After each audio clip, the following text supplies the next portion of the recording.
შესაძლებელია უარყოფითად იმოქმედოს ბავშვთა ყურადღებიანობასა და აქტიურობაზე. ეს რა პროდუქტია? ზურაგულად ასაღებენ ხოლმე შეღებილ კალმახს. ისეთი მძაფრი სუნი აქვს. საბავშვო ბაღი ამ პროდუქტს იყენებდა როგორც ერბოს. ისე კი არა რომ პალმის ხილს იყენებდა. ეს პირდაპირ ნიშნავს რომ ავნეა? შემეღება ენა? წარმოებელი არ აწერია, მხოლოდ იმპორტიორი და მისამართი. რა არის საერთოდ? რა ხილია? ეს კატამი არის დაღებავით შეღებილი და ასეთი ფერის. აი ეს დაღებავით არის შეღებილი. რა თქმა უნდა კი, ეს ცალკეა და ეს ცალკეა. ცალკე წავიდა სითხე და აი ეს ცალკე დარჩა. თუ ეხა ეს ამოტივტივდა, ანუ რა არის? ეს არ არის შავი ციცაკა? აი ამას რომელსაც უფრო ღია შეფერილობა აქვს, შეიძლება გქონდეს დამატებული. ამას რაღაცა უჩანს კიდევაც რაღაცები აყრია. ეს შეფუთვა არის განკუთვნილი პრეპარატებისთვის. რა ჯანდაბაა, აბა კაცო? ამაზე ვიტყოდი რომ არ არის შეღებილი. ეს მე სადაც დავდივარ, იქ არ არის ხაჭაპური? შეიძლება იყოს. ერთი წამით, ეხლა მაინტერესებს, ვერ გაიგო ხალხმა კარგად და შოქშია ყველა.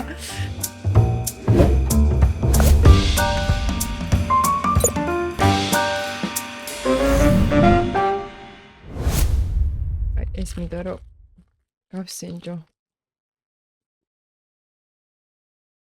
ვაი, ეს ღებავს ენას? ეხლა ჯერ მაინტერესებს რა არის. გეფიცებით შვილებს სათვალითაც არ იკითხება რა არის. თან აწერია მხოლოდ თურქულად. შემეღება ენა? ლურჯი მაქვს? ესე იგი დღეს ვისაუბრებთ ისეთ რაღაცებზე, რაც ალბათ თქვენც არიცით. აი ამ ფერად ტკბილეულზე, მათ შემადგენლობაზე, საკვებზე, რომელსაც ყოველდღურად მოვიხმართ. ეს იქნება სუნელები, ეს იქნება ხორცს პროდუქტები, რძის პროდუქტები, თუნდაც ის ტექნიკა, რომელშიც ვამზადებთ საკვებს. მოკლედ დღეს მინდა გავარკვიოთ ის, რაც დიასახლისებმა არ იციან. ის, რაც არ ვიცით რეალურად, რას მოვიხმართ, რას მივირთმევთ და რა შემადგენლობის არის ეს ყველაფერი. ეხლა პირველ რიგში ეს მაინტერესებს. ესე რომ გამილურჯა ამან ენა. ეს არის მართლას აღებავი თუ შეიძლება რომ საკვებად ვარგისი იყოს და მაინც ესეთი ფერი კონდეს. ჩემი სტუმრები დღევანდელი პოდკასტის ანდრია კალანდია, სურსათის და ცხოველთა საკვების უნებლობის სპეციალისტი და თორნიკე ცხვედაძე, სასურსათო ტექნოლოგი და ცხოველთა საკვების ნუტრიციოლოგი. და დიდი მადლობა ბიჭებო. ძალიან მინდოდა რომ მე თვითონ გამომეცადა ეს გემო ჩვეულებრივი არაფერი ტკბილი გემო აქვს. ფერი ასეთი აქვს. და მაინტერესებს მართლა რა არის აი ამაში. არ აწერია დედას გეფიცებით. რა არის? დიდი ალბათობით არ აწერია. მეც დავხედავ. ხო, მეც ვერ ვკითხულობ. ბავშვობაში ძალიან ცირთულია. უპით დავაკვირდი გადაცემის შემდეგ. თუმცა გვაქვს სხვა მაგალითებიც, რომელზეც ჩანს რა ღებავს და როგორ ღებავს. პირდაპირ მაინტერესებს, რაც ასე ძალიან ღებავს პირს და რაც ასეთი მკვეთრი ფერის არის თვითონ. აი, როგორც ეს კამფეტი, ხო? აი, ნახეთ, ესეთი მკვეთრი ლურჯი ფერი არის, ცისფერი ფერი არის. ეს პირდაპირ ნიშნავს, რომ ავნეა? პირდაპირ არ ნიშნავს რომ ავნია, საღებავები, ანუ პირდაპირ ნიშნავს რომ ნამდვილად შეღებილია. ეს უნდა ვიცოდეთ რომ აქ რაღაცა ბუნებრივი ინგრედიენტის გამო ეს ფერი არ გვაქვს. თუმცა საკვების აღებავი. კი, საკვების აღებავია. საღებავი შეიძლება იყოს ორი სახის, როგორც ბუნებრივი, როგორც არის მაგალითად ჭარხლის ექსტრაქტი, ან კარმინი, ან პაპრიკის ექსტრაქტი, მაგალითად, შეიძლება იყოს ხელოვნური, სინთეზური გზით მიღებული ნავთობპროდუქტებისგან. ბუნებრივი საღებავები ხშირ შემთხვევაში ბევრად უფრო ძვირია და ნაკლებად სტაბილური, ანუ საკმაოდ დიდი კონცენტრაცია საჭირო, რომ შესაბამის შედეგი მივიღოთ. პასუხად, ხელოვნური ნავთობპროდუქტებისგან მიღებული საღებავები ბევრად უფრო ეფექტურია და ბევრად ნაკლები დოზა არის საჭირო იმისთვის, რომ კარგი მიმზიდველი მომხმარებლისთვის შეფერილობა მივიღოთ. ბუნებრივი საღებავები ხშირად შედარებით უფრო უსაფრთხოა და ხშირ შემთხვევაში არც მათი დოზების კრიტიკული კონტროლი არ არის სავალდებულო, გააჩნია საღებავს, თუმცა სინთეზური საღებავების შემთხვევაში მკაცრად კონტროლდება მათი დოზები, ანუ რა რაოდენობით შეუძლია ბიზნეს ოპერატორს გამოიყენოს და ასევე დამტკიცებულია მათი უარყოფითი ეფექტებიც. არსებობს რამდენიმე სინთეზური საღებავი, 6 სინთეზური საღებავია ესეთი, რომელიც პირდაპირ არის დამტკიცებული კვლევებით, ამას როგორც ჩვენი კანონმდებლობა, ასევე ევროპული კანონმდებლობაც აღიარებს, რომ ეს საღებავები უარყოფითად მოქმედებს ბავშვთა ყურადღებიანობასა და აქტივობაზე. ანუ იწვევს ჰიპერაქტიულობას და ყურადღების ნაკლებობას. და ეს უნდა ეწეროს? ეს უნდა ეწეროს აუცილებლად ეტიკეტზე და ამ ეტიკეტზე რომც ეწეროს ამ ფორმით, რა თქმა უნდა, რომც დააკვირდეს მომხმარებელი ამას ვერ წაიკითხავს ვერანაირად, ამიტომ პირველ რიგში უნდა წავიკითხოთ ეტიკეტი, მაგრამ როდესაც ასეთი მკვეთრი ფერის ტკბილეულს ხვდებით მაღაზიათა ქსელებში და პლუს ამას ჩვენ ვერ ვკითხულობთ ეტიკეტს, ვერ ვარჩევთ რა შეიცავს ეს პროდუქტი, რა თქმა უნდა, გვერდზე უნდა გადავდოთ და ჯილდოდ არ უნდა მივცეთ ეს ბავშვს. ანუ ეხლა მე რა ჯანდაბა შევჭამე, აზე არა ვარ. არა. ფაქტია. ფაქტია რომ არა. რა შევჭამე არ ვიცი რა იდო ამ შეფუთვაში. ესე იგი, მშობელმა რო იცოდეს რა, თუ აქვს ამისი არჩევანი, რა თქმა უნდა და შესაძლებლობა თუ აქვს რომ რაღაცა სხვადასხვა ფასის ტკბილეული შეარჩიოს იმ მომენტში ბავშვისთვის. ანუ უფრო მკრთალი ფერის ავირჩიო მე და ამით უფრო დავიზღვევ თავს? შედარებით უფრო დავიზღვევ 100% თუ ეტიკეტს ვერ ვკითხულობ, ნამდვილად არ ვარ მაინც დაზღვეული. მაგრამ შედარებით უფრო დაზღვეული ვარ, რა თქმა უნდა, მაგრამ თუ ეტიკეტს ვერ ვკითხულობ მით უმეტეს ბავშვთა ტკბილეულზე, ასეთი პროდუქტი არ უნდა შევიზინო, როცა ბავშვების ჯანმრთელობას ეხება საქმე. გასაგებ, ეხლა ჟელიბონებზე რო არ ვკითხოთ, არ შემიძლია, იმიტომ რომ რა ვქნა, მე მიყვარს მაგალითად. აღიარებ ამას, ოღონდ თქვენ არ ბავშვებო, თქვენ არ ჭამოთ, ცუდია. მართლა ესეთი ეს მსმენია, რა გვაქვს მითია თუ რეალობა, რომ ჟელიბონს შესაძლოა კონდეს რაღაცა დადებითი თვისებები, იმიტომ რომ რაღაცა შეიცავს ისეთ კოლაგენს, რაღაცა ნივთიერებას, რომელიც შესაძლოა რომ სახსრებისთვის იყოს კარგი თუ რაღაცა ესეთი ამდაგვარი. ხა მაინტერესებს ეს მითია თუ რეალობა. შეიძლება, ну, რა თქმა უნდა, ეს კოლაგენს თუ შეიცავს მარტო ამას თუ ჩაუღრმავდებით და მარტო კოლაგენის სასარგებლოთვის ჩავეჭიდებით, შეიძლება ეს ილუზია შევიქმნათ. თუმცა რეალობა, რა თქმა უნდა, სხვაგვარია. ძალიან ბევრი საკვები დანამატია საჭირო, ან პირდაპირ კოლაგენით ჟელიბონი ვერ მიიღება, იმისთვის რომ ბავშვებისთვის სასიამოვნო გემო, ფერი, სტრუქტურა მიიღოს და კიდევ ესე ვთქვათ, გაუჩინოს ერთხელ მირთმევის შემდეგ ბავშვი მისურვილი რომ კიდევ მოსთხოვოს ეს პროდუქტი მშობელს, რა თქმა უნდა, ძალიან ბევრი სხვადასხვა სახის დანამატი გამოიყენება. ანუ სპეციალურად ბავშვებს აჩვევენ, იმიტომ რომ შეიცავს ეგეთ ნივთიერებას, რომელიც კიდევ სთხოვს. კი, რა თქმა უნდა, ეს ვიზუალური ეფექტიც, ფერიც თქვენ რომ ენაში გიღებათ ესეც რა თქმა უნდა ესეც ხო რა თქმა უნდა ბავშვები თამაშობენ. კი, ერთობიანი რჩება ეს ფერი. ამით ერთობიან ბავშვები და რა თქმა უნდა მიუღებელია. და მით უმეტეს, როდესაც ბავშვთა კვებას ეხება საქმე და ესეც საღებავებს, რომლებიც პირდაპირ ვიცით, რომ ბავშვთა ყურადღებიანობასა და აქტივობაზე უარყოფითად მოქმედებს, გარდა ამისა იწვევს ალერგიულ ადამიანებში ძლიერ შეტევებს, ასთმის მქონე ადამიანებში ძალიან საშიშია, ღვიძლის სერიოზულ პრობლემებს იწვევს ჭარბი რაოდენობით მიღებისას. ფერად ტკბილეულზე ვლაპარაკობთ ახლა? ფერად ტკბილეულზე ვლაპარაკობთ და ამ 6 სინთეზურ საღებავზე, როგორიც არის მაგალითად Sunset Yellow, იგივე ყვითელი მზის ჩასვლა, ES10. როგორ? Sunset Yellow, იგივე ყვითელი მზის ჩასვლა, ES10, ES29, მაგალითად წითელი ალურა, ES22, იგივე ტარტრაზინი, ES4 არის, ასევე კარუმაზინი, ასევე არის ალისფერი პოსნო, ხო მე მგონი 6 ჩამოთვალე. აი ესენი მართლა ჩაინიშნეთ ხალხო და დააკვირდეთ ეტიკეტზე. თუ აწერია ეს ნივთიერებები, ამოაგდეთ ხმარებიდან საერთოდ როგორც არ უნდა მოგთხოვოთ თქვენმა შვილმა ეს პროდუქტი.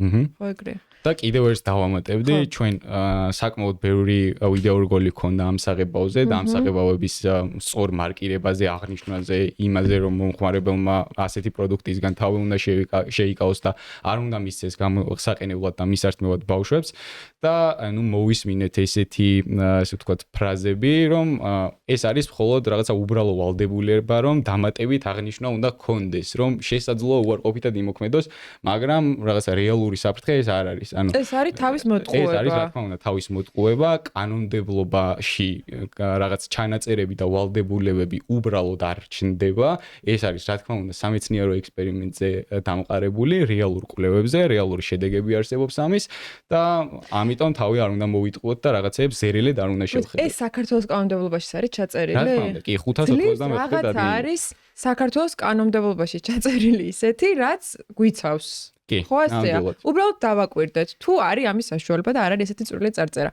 ეხლა აი ამ პატარა შეფუთვებზე ნუ შეუძლებელია რაღაცის გარჩევა, მაგრამ იცი რა არის, აი რო უყურებ, მე მგონი უკვე ხვდები, რომ რაღაცა კი, ეს კონკრეტული ორ სინთეზურ საღებავს შეიცავს, კარგად წავიკითხეთ და ვიცით. ასევე აი სტუბიც. ქართული ანალიზებიც არ აქვს. აი ეს რა შეიცავს ეს? EAS 29-ს, წითელალურას და ტარტრაზინს. ესეც არ არის უსაფრთხო მეგობრებო. ეხლა მინდა გკითხოთ აი ამ ცუკატებზე.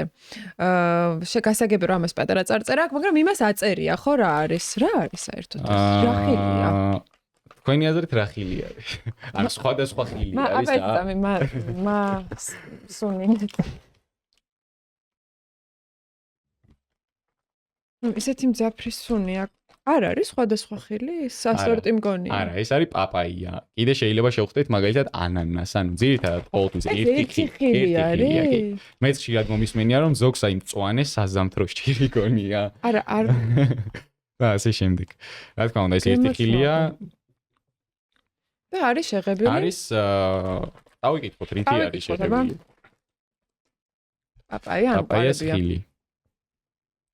ხო, სამწუხაროდ არ ვიცით. აწერია მხოლოდ ნუტრიციული მნიშვნელობა, ნუტრიციული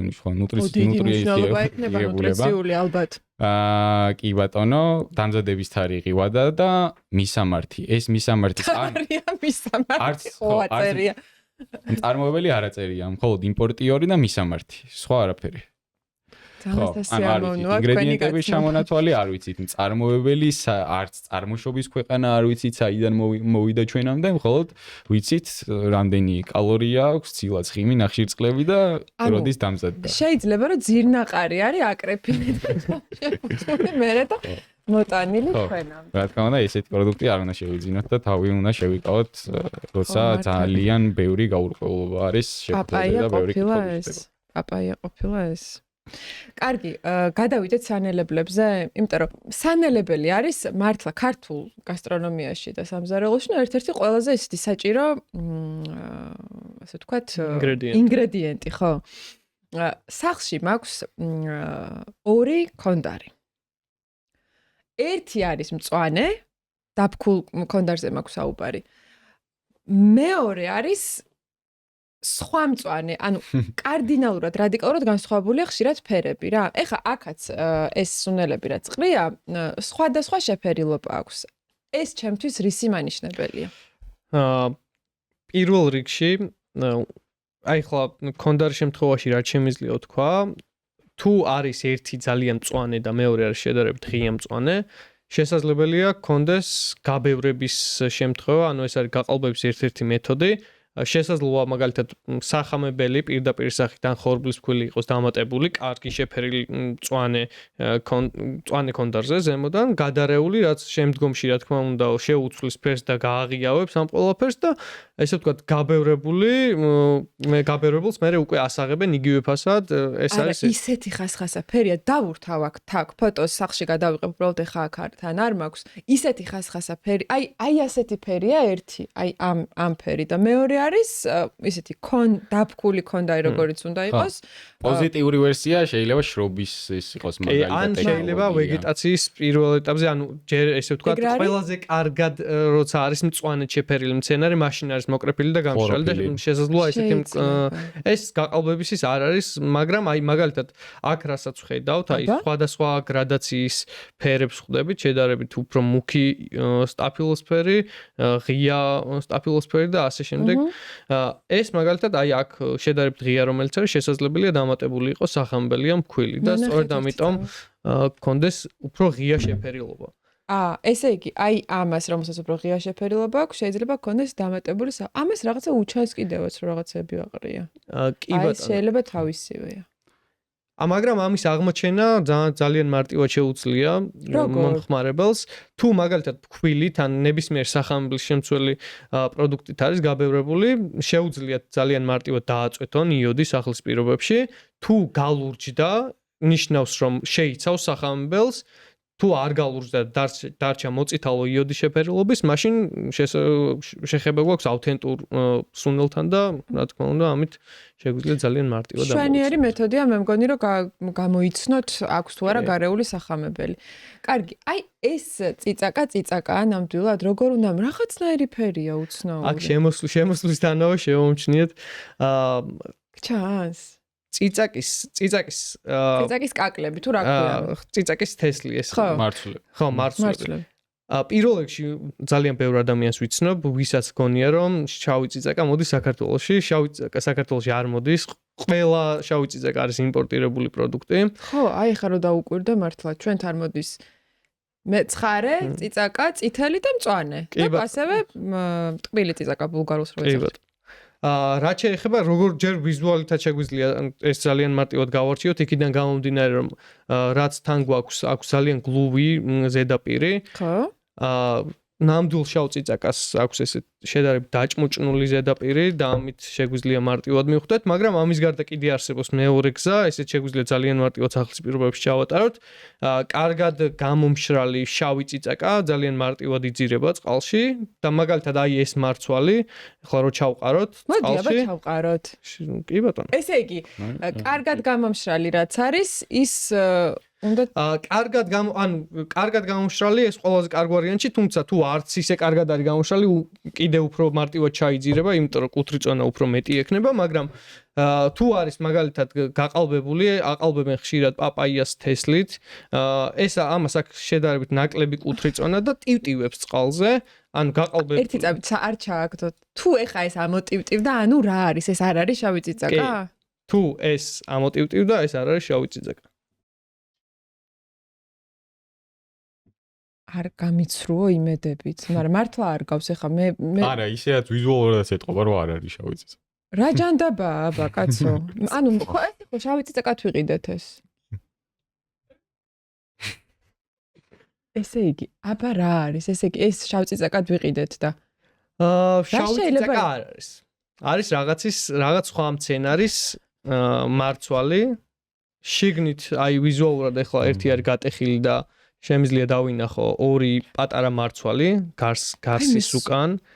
სუნიც არ აქვს დამახასიათებელი რაც ნამდვილ შავ წიწაკას. სხვა. მეცა არ არის დედას გებცები ეს წიწაკა არ არის. არ არის. აი ორი პატარა მარცვალი ეს. აი ხო, ნახე მეც ვიპოვე ორი პატარა მარცვალი. არ არის შავი წიწაკა. სხვა რაღაცა. ანუ ესე იგი, მოკლედ რჩევა რომ როდესაც იყიდით მარცვალს შავი წიწაკის, უნდა იყოს უფრო მოპრუჭნული და რაღაცა ხაოიანი და არა ესეთი პრიალა და ერთგვაროვანი გარედან. კი ბატონო. ასევე აი ამ ეს მარცვლები ზომებით ძალიან განსხვავდება ერთმანეთისგან, ზოგი არის ძალიან პატარა, ზოგი არის ძალიან დიდი. შედარებით ერთგვაროვანი მარცვლებია შავი წიწაკის და ესეც ერთ-ერთი ინდიკატორი შეიძლება იყოს, რომ ავარჩიოთ ავთენტური შავი წიწაკა. ძალიან მინდა რომ შეფუთვებზეც ვილაპარაკოთ და ეხა იცი რას მივხვდი თუ საქართველოში არ მოდის ეს შავი წიწაკა აბა შეფუთვებზე რო აწერია ხოლმე წარმოებულია საქართველოში კი ეს არის მიღებული პრაქტიკა ძალიან სწორედ მიღებული პრაქტიკა ბიზნეს ოპერატორებისთვის ძალიან დიდი ხანია უკვე ესე ხდება რეალიზაცია უმეტესი სუნელსანელებლების, რომლებიც საქართველოში იყიდება, აწერია რომ არის დამზადებული საქართველოში, რეალურად იმალება ის რომ ეს შავი წიწაკა საქართველოში ვერ მოიყვან შავ წიწაკას და შესაბამისად დამზადებულია საქართველოში არის ესე ვთქვათ ჩვენი მოტყუების ერთ-ერთი გზა. არის კიდევ ჩამონათვალი სხვადასხვა ისეთი ინგრედიენტების სუნელსანელებლების, რომლებიც უბრალოდ არ მოდის საქართველოს შესაბამისად. შაფრანიც ალბათ არ მოდის. კი, არა, შაფრანს სიმართლე ვთქვათ, მოდის. მოყავთ კახეთში არის ერთი მეურნეობა ჰოლანდიიდან ჩამოაქვთ.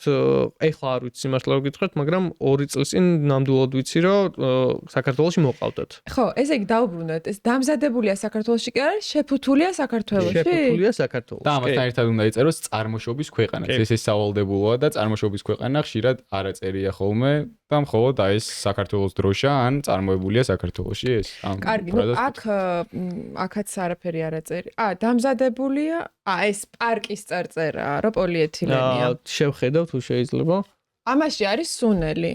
ძალიან ხშირად ესე ყიდულობთ ხო ბაზარში. აი ამას აწერია მაგალითად რომ ეს პარკი შეფუთვა არის განკუთვნილი პრეპარატებისთვის. პირდაპირ აწერია თვითონ შეფუთვას. და დევს სუნელი შეგნით. დევს სუნელი ეს რა თქმა უნდა ჩვენი ჯანმრთელობისთვის ძალიან სახიფათოა იქიდან გამომდინარე რომ კონკრეტულად ეს შეფუთვა შესაძლებელი შეიცავდეს ისეთ ნივთიერებას რომელიც მიგრირდება უშუალოდ გადადის კი შედის რეაქციაში უშუალოდ სურსათთან და შემდგომ ამას უკვე ჩვენ ვიღებთ და ჩვენ ორგანიზმს უწევს რომ გადაამუშავოს.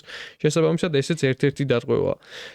კურკუმას შემთხვევაში შესაძლებელია შევხვდეთ მაგალითად სხვადასხვა საღებავით ესე ვთქვათ გაყალბებას და ამის მიხვედრა სახლის პირობებში შესაძლებელია, თუმცა 100%-ით მაინც ვერ ვიქნებით დარწმუნებულები, ანუ ესეთი გაყალბების დროს მაინც ლაბორატორიული შემოწმება არის ყველაზე კარგი გზა.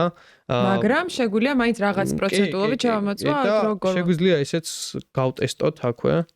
ჯერ მოდი ვისაუბროთ რა ინდიკატორი არის იმისთვის რომ მივხვდეთ საღებავით არის თუ არ არის საღებავით. საღებავით თუ არის, სინთეზური საღებავით თუ აქვს დამატებული აი ამ კურკუმას ან ნებისმიერ სხვა წითელი შეფერილობის სუნელს, ძალიან მარტივად უნდა გაიხსნას წყალში და მკვეთრი შეფერილობა უნდა მიიღოს წყალმა. თუ შედარებით ნაკლებად, ანუ ნელა გაიხსნა წყალში და ჩაიძირა ის ესე ვთქვათ ნაწილაკები, რაც უშუალოდ სუნელში გვხვდება, შესაბამისად ავთენტურ კურკუმასთან ან წიწაკასთან ან პაპრიკასთან გვაქვს საქმე. ესე იგი, კოვზი გვჭირდება? არა, კოვზი არ გვჭირდება. ხო, კოვზი არ გვჭირდება, ბუნებრივად გავაკეთოთ. კი ბატონო. ან როგორც გაიხსნება? კლიანად ყვრით. არა. ხო. ამაზე ვიტყოდი რომ არ არის შეღებილი. ეს რადგან აი ხედავთ როგორ ნელა იხსნება და იძირება, არც მკვეთრ შეფერილობას არ იღებს წყალი. ცოტა ხანში ამას თუ ესე დავტოვებ, დაიწმინდება და შესაძლებელია რაღაც ნაწილი საერთოდ იგივე შეფერილობას დაუბრუნდეს, რაც თავიდან იყო. და ძირითადი ნაწილი რაც ჩავყარეთ, ჩაიძირება ისე უკვე. ესე იგი, ამ კურკუმას პრობლემა არის მის შეფუთვაში ამჯერად, რომ არ უნდა იყოს პლასტმასის და პოლიეთილენის შეფუთვაში საკვები პროდუქტი, მეგობრებო, ნებისმიერი ალბათ. მით უმეტეს ისეთი, რომელიც პრეპარატებისთვის არის განკუთვნილი. კარგი. გადავიდეთ რძის პროდუქტებზე? გადავიდეთ. რძის პროდუქტები არის მაგალითად ჩემს ოჯახში ყველაზე მოხმარებადი პროდუქტებია. ყოველთვის არის ჩემთან არაჟანი, მაწონი, ყველი, ნუ კვერცხი, მე ეს კვერცხს ვილაპარაკოთ, კიდე რა არის კარაქი. აი ყოველთვის არის და ყოველთვის ვყიდულობ. ანუ რეალურად ყველაზე ესეთი ბიუჯეტი გჭირდება, რომ რაღაცა რძის პროდუქტების სახლში გქონდეს, იმიტომ რომ ყველა ექიმი გეუბნება, რომ ეს ძალიან მნიშვნელოვანია, რომ ბავშვმა უნდა მიიღოს რძის პროდუქტები, ყველი, ხაჭო და ასე შემდეგ. და შეიძლება ისე აღმოჩნდეს, რომ მაცივარში აღმოგაჩნდეს ის არა, რაც გგონია. ნამდვილად ძალიან ხშირად მესმის არა მხოლოდ ეს სოციალურ ქსელებში ოჯახშიც და ყველას პრობლემაა მე მგონი რომ ყველს მაგალითად აღარ აქვს ის გემო რაც აქამდე ქონდა რატომღაც ყველი ხშირად მეორე მესამე დღეს კარგავს სასაქონლოს სახეს, ყვითლდება, იშლება, განსხვავებული სტრუქტურა ლორწო აქვს. გამოსდის კი ბატონო, ზოგჯერ. კი, ეს რა თქმა უნდა რაღაცას გვანიშნებს, რომ რეალურად ის არ არის, რაც გონია და რაღაც განსხვავებულ ნივთიერებებს იყენებენ, განსხვავებულ ნედლეულს იყენებენ იმისთვის, რომ პროდუქტი გაიაფონ და ყველს მიამსგავსონ. პირველ რიგში ავხსნათ რა არის ყველი. ყველი არის პროდუქტი, რომელიც მზადდება 100%-ით ნედლი რძისგან. მასში შეიძლება იყოს დამატებული ბაქტერიული კულტურა, დედო, რაც ფერმენტაციას უზრუნველყოფს, ასევე კალციუმის ქლორიდი და სუფრის მარილი. ნებისმიერი პროდუქტი, რომელიც აი ამ ჩამოთვლილი ინგრედიენტებისგან განსხვავებულ ინგრედიენტს შეიცავს და ყველაზე ხშირი პრაქტიკა არის მაგალითად მცენარეული ცხიმის, პალმის ცხიმის გამოყენება. აი ეგ სიტყვა რომ ესმის უკვე რა წითელი ინთება, ვიცი რომ ცუდია ეგ პალმის ცხიმი. კი ბატონო, რა თქმა უნდა, არ არის სასურველი, ძალიან ბევრ პროდუქტში ხვდებით, რა თქმა უნდა, პალმის ცხიმს, თუმცა რძის პროდუქტს იმიტომ მივირთმევთ, რომ რაღაცა სარგებელი უნდა მოგცეს და ვფიქრობთ, რომ ჯანსაღი პროდუქტია, ხომ და როდესაც რათა გააიაფონ, ანუ ისინი იყენებენ აღდგენილ რძეს, რძის ფხვნილს, რომელშიც არ არის ცხიმი, შესაბამისად ცხიმის წყაროდ არა რძის ცხიმს და ცხოველურ ცხიმს, არამედ ყველაზე იაფ ვერსიას პალმის ცხიმს იყენებენ. მოდი ვთქვათ, რომ ცხიმი რო შეიკრას მაგისთვის არის ხო მნიშვნელოვანი, ანუ პროდუქტმა რო სახე მიიღოს, მაგის გარეშე ვერ მიიღებს ფიზიკურად სახეს. ამაშია საქმე, ხო? კი, ამაშია ნამდვილად საქმე. ძალიან მნიშვნელოვანია, რომ დიასახლისმა მომხმარებელმა ყველი შეძენისას თუ შერჩევისას აუცილებლად წაიკითხოს ეტიკეტი. ნუ აქ ორი საკითხია იმ შემთხვევაში თუ ბაზარში ვყიდულობთ, არაორგანიზებული ვაჭრობის პირობებში ვყიდულობთ ამ ყოველს.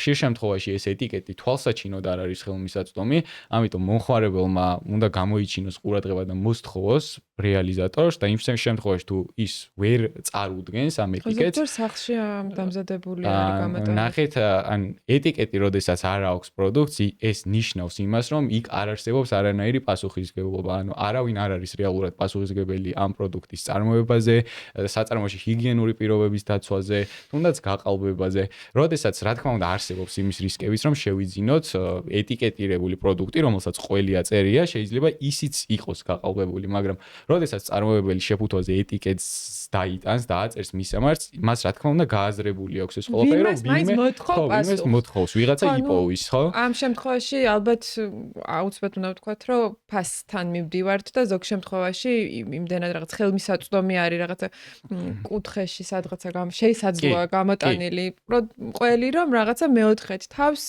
იყიდეს ადამიანი თავისთვის და ყველი ექნება რაღაცა ეს ხო, ნამდვილად გეთანხმებით ამაში, თუმცა ნუ ხშირ შემთხვევაში არის ხოლმე ისეც, როდესაც შეიძლება ერთ მწარმოებელს ჰქონდეს ნამდვილი ყველი და მის გვერდით იყოს მწარმოებელი, იქიდან გამიდა რომ ეს ყველაფერი რაღაც მკაც რეგულაციას არ ექვემდებარება, შეიძლება ნუ არათანაბარ კონკურენციას იწვევს და შეიძლება ისიც ყველის ფასად ყიდიდეს ამ გაყალბებულ პროდუქტს. გარდა ბაზრისა და არაორგანიზებული ვაჭრობის აუცილებლად უნდა ვახსენოთ უმსხვილესი სუპერმარკეტების ქსელში არსებული პრობლემებიც. მოიძებთ, მან რომ მივდივარ, რაღაც უკვე აღარ ვუყურებ ეტიკეტს. ანუ რაღაც არა თითქოს ჩემში იწვევს ნდობას, რომ როცა არის მსხვილი ქსელი, რაღაცა მგონია რომ არის დიდი ბიზნესი, პასუხისმგებლობით აღსავსე და ჩემს ნდობას იმსახურებს. არ არის ეგრე? სამწუხაროდ არ არის ესე და ძალიან ბევრჯერ შევხედრი ვართ და დღემდე ვხვდებით ესეთ ფაქტებს, რომ შევდივართ სუპერმარკეტში, ფასმაჩვენებელზე ვკითხულობთ მაგალითად ყველს, ყველი ფეტა, მაგალითად ყველი იმერული და რეალურად ამ ფასმაჩვენებლის უკან დევს პროდუქტი, რომელიც არ არის ყველი, არ არის ხაჭო და არის დამზადებული სწორედ ამ რძის ფხვნილისგან და მცენარეული ცხიმისგან. და როდესაც სწორედ აი ასეთ დიდ მსხვილ მარკეტებს თუ სავაჭრო ქსელებს უნდა კონდეთ რაღაც სამაგალითოები უნდა იყვნენ სწორედ აი ამ მცირე მოვაჭრეებისთვის თუ როგორ უნდა დაიცვან სურსაიცუნებლობის მოთხოვნები, როდესაც ისინი არ ღვევენ ამ ყველაფერს, ეს რა თქმა უნდა ძალიან გულდასაწყვეტია და ხო, რატო აკეთებენ ამას? ანუ მაინტერესებს ყველი რო აწერია, იმის უკან ყველი რო დადოს, ხო გაყიდის მაინც იმ ყველს. ანუ რა კი, მაგრამ როდესაც ფასმაჩვენებელზე დიდი ასოებით აწერია მაგალითად რძის შემცველი პროდუქტი, რძის შემცვლელი პროდუქტი, რა თქმა უნდა, ეს მომხმარებელში გარკვეულ კითხვის ნიშნებს აჩენს და ხო, რა თქმა უნდა, აღარ უჩნდება ასეთი პროდუქტის შეძენის სურვილი. იგივე არის მაგალითად ერბოზე. ჩვენ ვიყიდეთ ესეთი ერბო, ეწერა ერბო რა არის, ხო? ერბო მზადდება 100%-ით რძის ცხიმისგან, ან არ შეიძლება მაშინ მცენარეული ცხიმი იყოს. ანუ კარაქისგან მიიღება ერბო. კი ბატონო. და მე ჩემწოდნებს რო ვავლენ თან ეს კარგად დაიმახსოვრე. და რეალურად მხოლოდ 0.25% იყო რძის ცხიმის შემცველობა ამ ერბოში და დანარჩენი 99.75% იყო პალმის ცხიმი. და ესეთ შემთხვევას ჰქონდა რომ ერთ-ერთი საბავშვო ბაღი ამ პროდუქტს იყენებდა როგორც ერბოს. ისე კი არა რომ პალმის ცხიმს იყენებდნენ, მათ ჰქონდათ გააზრებული რომ მარკეტში ისინი ერბოს ყიდულობდნენ, ძალიან მაღალი ხარისხის პროდუქტს იყენებდნენ ბავშვთა კვებაში ერბოს და არა კარაქს და არა მცენარეულზე. არ მოიდგინეთ. აღმოჩნდა რეალურად, როცა დააკვირდნენ ის, როცა მიუთითეთ ჩვენ რომ არ არის ეს ერბო, შენ პალმის ცხიმს იყენებ რეალურად, ამის შემდეგ დავადგინეთ ეს ძალიან უსიამოვნო ფაქტი. დაადგინეთ ეს ფაქტი და გაათენდა მეორე დღე და გაგრძელდა ისევ ერბოს სახელით გაყიდვა?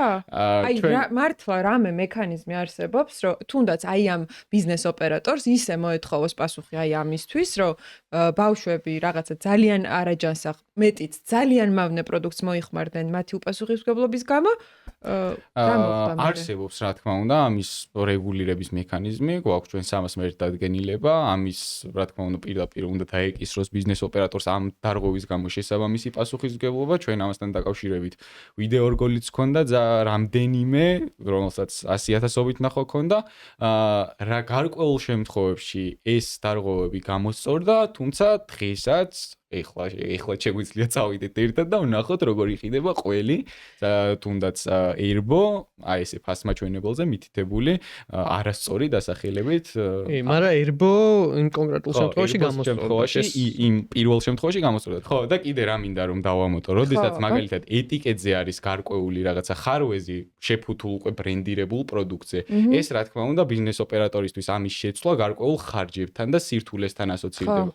მაგრამ როდესაც საქმე უბრალოდ აი ამ ფასმაჩვენებლის შეცვლასთან, რომელიც ერთი ფურცელი უნდა ამოვიღოთ და ახალი შევაცუროთ შიგნით, ეს როცა ამ ხელა აქტივობის შემდეგ მაინც არ სწორდება, რა თქმა უნდა ძალიან გულდასაწყვეტია და ჩვენ ნამდვილად ზუსტად ვიცით, რომ ეს ინფორმაცია მათ საჭირო ადრესატებამდე მივიდა, მაგრამ გამიზნულად იმის გამო, რომ მათ ამის გამო პასუხისმგებლობა არ დაეკისრათ, ეს გადაწყვეტილება არ მიიღეს. ჩვენთვისაც რა თქმა უნდა არ არის ანუ იმ მიმართულებით არ მივდივართ, რომ გარკვეული ბრენდის გარკვეულ ბრენდს რაღაცა რეპუტაცია შეულახოთ, არასდროს არ ვსაუბრობთ კონკრეტულ ბრენდებზე, რადგან ეს პრობლემა არის ზოგადი და მხოლოდ ერთ ან ორ გასაგებია სისტემურად გამოსწორებელი.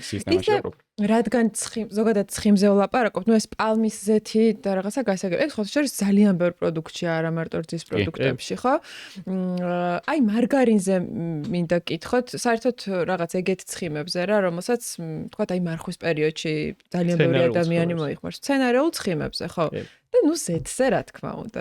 ჩემი ესეთი ტკივილი არის შემწვარი კარტოფილი, რომელიც ძალიან უყვართ ბავშვებს, მეც ძალიან მიყვარს და აი ალბათ 1000 ადამიანს რო გკითხოთ, 990 გიპასუხებთ, რომ მისი საყვარელი კერძია ერთ-ერთი, ხო?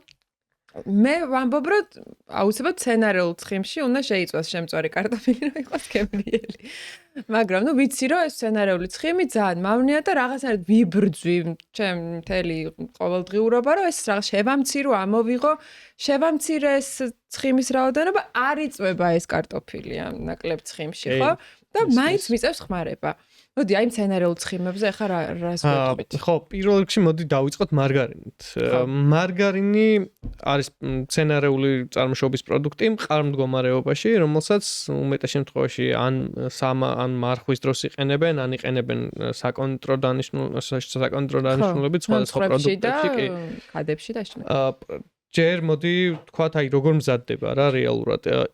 ნუ ყოველ შემთხვევაში როგორ მზადდებოდა თავიდან როცა შეიქმნა ეს პროდუქტი. იღებენ თხევად მცენარეულ ცხიმს, მაგალითად მზესუმზირის ცხიმს და აჯახებენ წყალბადის იონს მარტივად რო ახსნათ, ან ქიმიური რეაქციის შემდგომ ეს თხევადი ცხიმი გადაიქცევა მყარ ცხიმად. ხო, როდესაც თხევადი ცხიმი გადადის მყარ ცხიმში, აი ესეთი წყალბადის იონის დაჯახებით, ამას ეწოდება უკვე ტრანსცხიმები.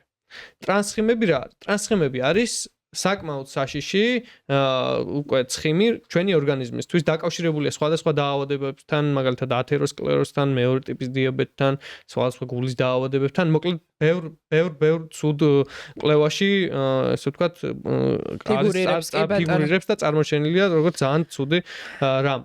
თუმცა განვითარებულმა ქვეყნებმა, მაგალითად ევროპის ქვეყნებმა, ჩრდილოეთ ამერიკის ქვეყნებმა შეცვალეს ეს ტექნოლოგია, ესე აღარ ხდება, აღარ მზადდება მარგარინი. ამ ესე ვთქვათ, ტექნოლოგიურ პროცესს ეწოდება ესტერიფიკაცია, ამ დროს ხდება ეს ძალიან რო არ გავართულოთ. ხო, ჩემენაზე რო ამიხსნათ, რა პროცესი? ამ დროს ესე იგი ხდება ან პალმის ცხიმთან ერთად არევა, ამ მცენარეული თხევადი ცხიმების, ან ამ თხევადი ცხიმების ერთმანეთში ისი არევა, რომ მივიღოთ საბოლოოდ მყარი ცხიმი. ამის მიზანი არის ის, რომ ტრანსცხიმები არ მივიღოთ საბოლოო პროდუქტში. თუმცა საქართველოში მათ შორის, რადგან ჩვენ ჯერჯერობით განვითარებული ქვეყანა არ გვეთქმის, არ არის ესეთი პროდუქტები, ან ნაკლებად გვხვდება.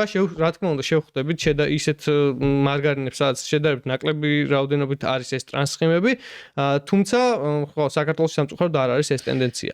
მაგრამ ესეთ ცხიმებსაც კი აქვს პრობლემა, კერძოდ ნაჯერი ცხიმები, ანუ მყარი ცხიმები მაინც წარმოადგენს ჩვენი ორგანიზმისთვის საზიანო ცხიმებს, რა თქმა უნდა, დაკავშირებულია კარდიოვასკულარულ დაავადებებთან და მსგავს ტიპის.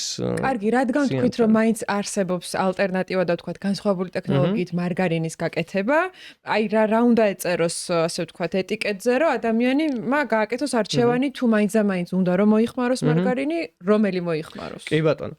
უნდა ამოატრიალოს ეტიკეტი და უნდა დახეთოს ტრანსცხიმების შემცველობა. თუ ტრანსცხიმი წერია რომ არის 0%, ამ შემთხვევაში ეს არის, ესე ვთქვათ, ყველაზე უსაფრთხო მარგარინი. თუ რაღაც რაოდენობით შეიცავს, ნუ იქაც გააჩნია, შეიძლება საერთოდ თლიანი ცხიმების 90% იყოს ტრანსცხიმი, ან უფრო მეტიც, ამ შემთხვევაში ეს არის უფრო მეტად სახიფათო პროდუქტი, ვიდრე მაგალითად ის, რომელიც საერთოდ არ შეიცავს ასეთ ცხიმს. გავიგე, აუცილებლად ზეთებზეც უნდა კითხოთ. ერთი პერიოდი ხმარობდი სიმინდის ზეთს. თითქოს ვიღაცა მითხრა, რომ რაღაც მხრივ უფრო ჯანსაღია ვიდრე მზესუმზირის ზეთი. მერე კიდე გავიგე, რომ არა, დააბრუნდი მზესუმზირის ზეთზე. ვიცით, რომ დიდი რაოდენობით მოხმარება, მით უმეტეს ამაში შეწვა და მრავალჯერ გამოყენება და ასე შემდეგ, ეს ყველაფერი ვიცით, რომ ძალიან ცუდია, მაგრამ მაინც აი თქვენი სპეციალისტების აზრი მაინტერესებს, რამდენად უნდა შევზღუდოთ მცენარეული ზეთის მოხმარება. მცენარეულ ზეთებში არის ერთი რამ გასათვალისწინებელი. თითქმის ყველა მცენარეული ზეთი არის ერთი და იგივე შემცველობით ხასიათდება, რომ აღარ ჩავეძიოთ ერთი და იგივე, ანუ შედარებით განსხვავებული პროპორციით, სხვადასხვა ცხიმოვანი მჟავების შემცველობით და ვიტამინების შემცველობა ისეთ ძალიან ცოტაა მათში, ანუ თუ შევხვდებით საერთოდ, მე ვიტყოდი, რომ ერთადერთი მცენარეული ცხიმი, რომელიც ესე ვთქვათ, ყველაზე უსაფრთხო და პირიქით კარგიც არის ჩვენი ორგანიზმისთვის, არის ზეითუნის ზეთი. ნუ იქაც გააჩნია ხარისხს, რა თქმა უნდა. თუმცა მე ვფიქრობ, რომ მცენარეულ ცხიმებთან დაკავშირებით მაინც ეს პანიკა ატეხილი, რომელიც არ არის რეალურად საჭირო.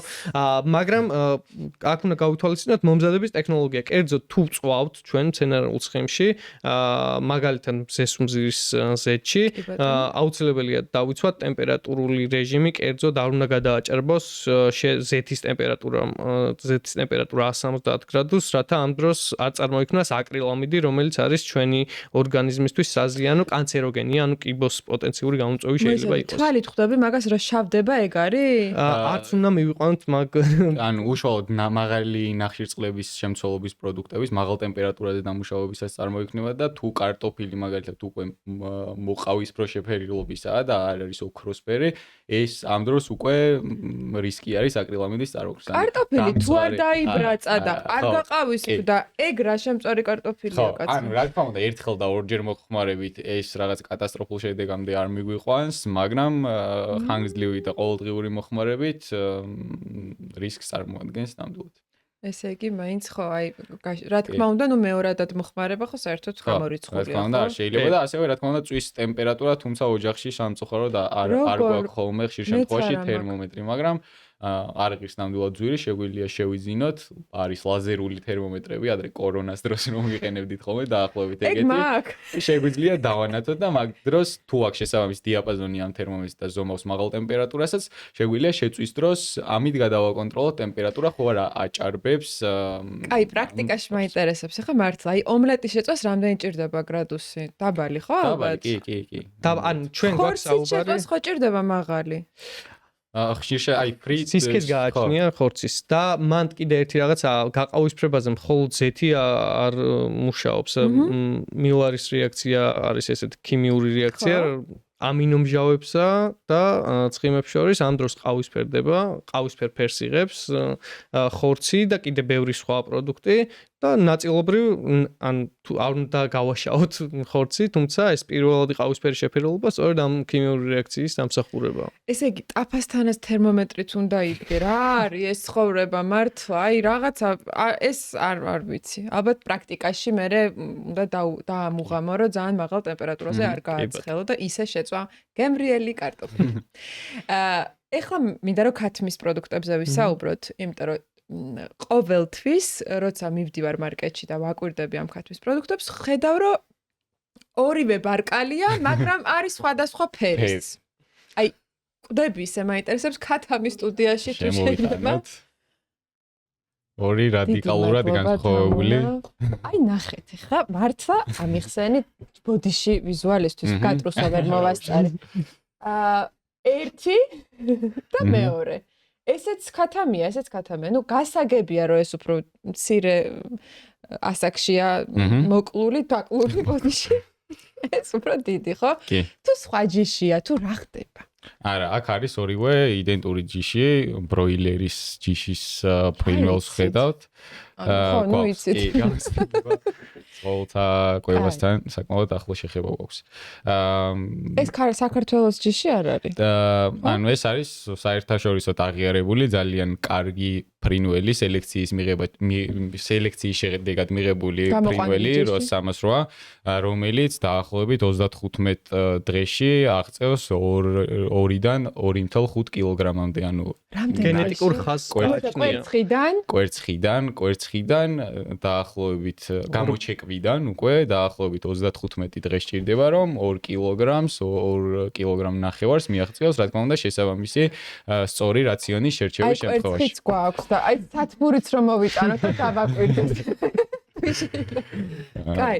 დავიწყოთ. ეს ამაზე 2 კილო ნახევარი, დასრულ ქათამი არის 2 კილო ნახევარი, არ ვიცი. 2 კილო ნახევარს შეიძლება 3 კილოსაც მიაღწიოს, აი ამ ძალიან მოკლე პერიოდში. თუმცა პრობლემა, რა თქმა უნდა, არ არის მხოლოდ სწრაფი ზრდა, პრობლემა არის გარკვეული ნივთიერებები, რომლებსაც ამ ციკლის განმავლობაში შეიძლება გამოიყენონ და ასევე, რა თქმა უნდა, მომხმარებლის სწორი წარმოდგენა იმის შესახებ, რა ნიშნავს ჯანსაღ პროდუქტს და როგორ შეიძლება შევარჩიო მაგალითად მე კარგი ჯანსაღი ქათამი. სამწუხაროდ აი ეს ყვითელი ქათამიც მინდა ვთქვა, რომ არა ბიზნეს ოპერატორის, თუნდაც არა ფერმერის და არც სახელმწიფოსი, მხოლოდ მომხმარებლის ბრალი არის, რომ ეს ქათამი არის საღებავით შეღებილი და ასეთი ფერის. აი ეს საღებავით არის შეღებილი? რა თქმა უნდა. მომხმარებლის ბრალი რატოა? აუხსნით პროცესს, მოკლედ. იქიდან გამომდინარე, რომ მომხმარებელს აქვს მცდარი წარმოდგენა, რომ ესე ვთქვათ, ჯანსაღ სიმინძე გამოზრდილი ქათამი უნდა იყოს აუცილებლად კარგი ყვითელი შეფერილობის. ცხიმიც, ესე იგი ცხიმის ფენაც აქვს. თითქოს ცხიმის ფენაც აქვს. შესაბამისად, უფრო მეტი არის მოთხოვნა ასეთი შეფერილობის ქათამზე. პროცესი ასე მიდის, რომ ფერმერი იმისთვის, რომ პროდუქტი უფრო ძვირად გაყიდოს და უფრო მარტივად გაყიდოს, სთხოვს საკვებ წარმოებელს, რომ საკვებ რაციონში, რეცეპტში დაამატოს ბუნებრივი ან სინთეზური გზით მიღებული საღებავები, რომელიც შემდეგ ამ საკვებზე გამოზრდის შემთხვევაში ფრინველს აი ასეთ შეფერილობას ანიჭებს.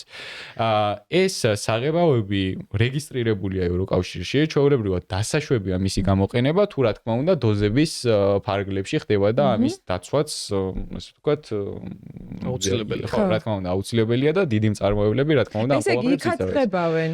კი, ევროკავშირის ქვეყნებშიც არის ეს მოთხოვნა, ალბათ?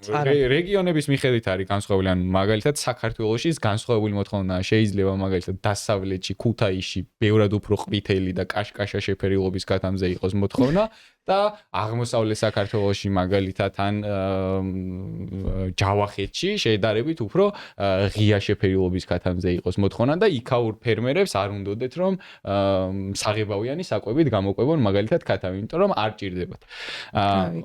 მოკლედ ფერმერი თხოვს საკვებს წარმოებას რომ გამოიყენოს ეს საღებავები იმისთვის რომ შესაბამისი ფერის პროდუქტი მიიღოს და ახდენს შესაბამისად რეალიზაციას. მომხმარებელი მიდის მარკეტში და უყურებს ორ პროდუქტს. გონია რომ თეთრი შეფერილობის ქათამი არის არაჯანსაღი, რაღაც ესე ვთქვათ, დაბალი ხარისხის და ქათამი, რომელიც რეალურად საღებავით არის მხოლოდ შეღებილი და არანაირი ესე ვთქვათ, ცხიმის შემცველობაზე აქ საუბარი რა თქმა უნდა ზედმეტია.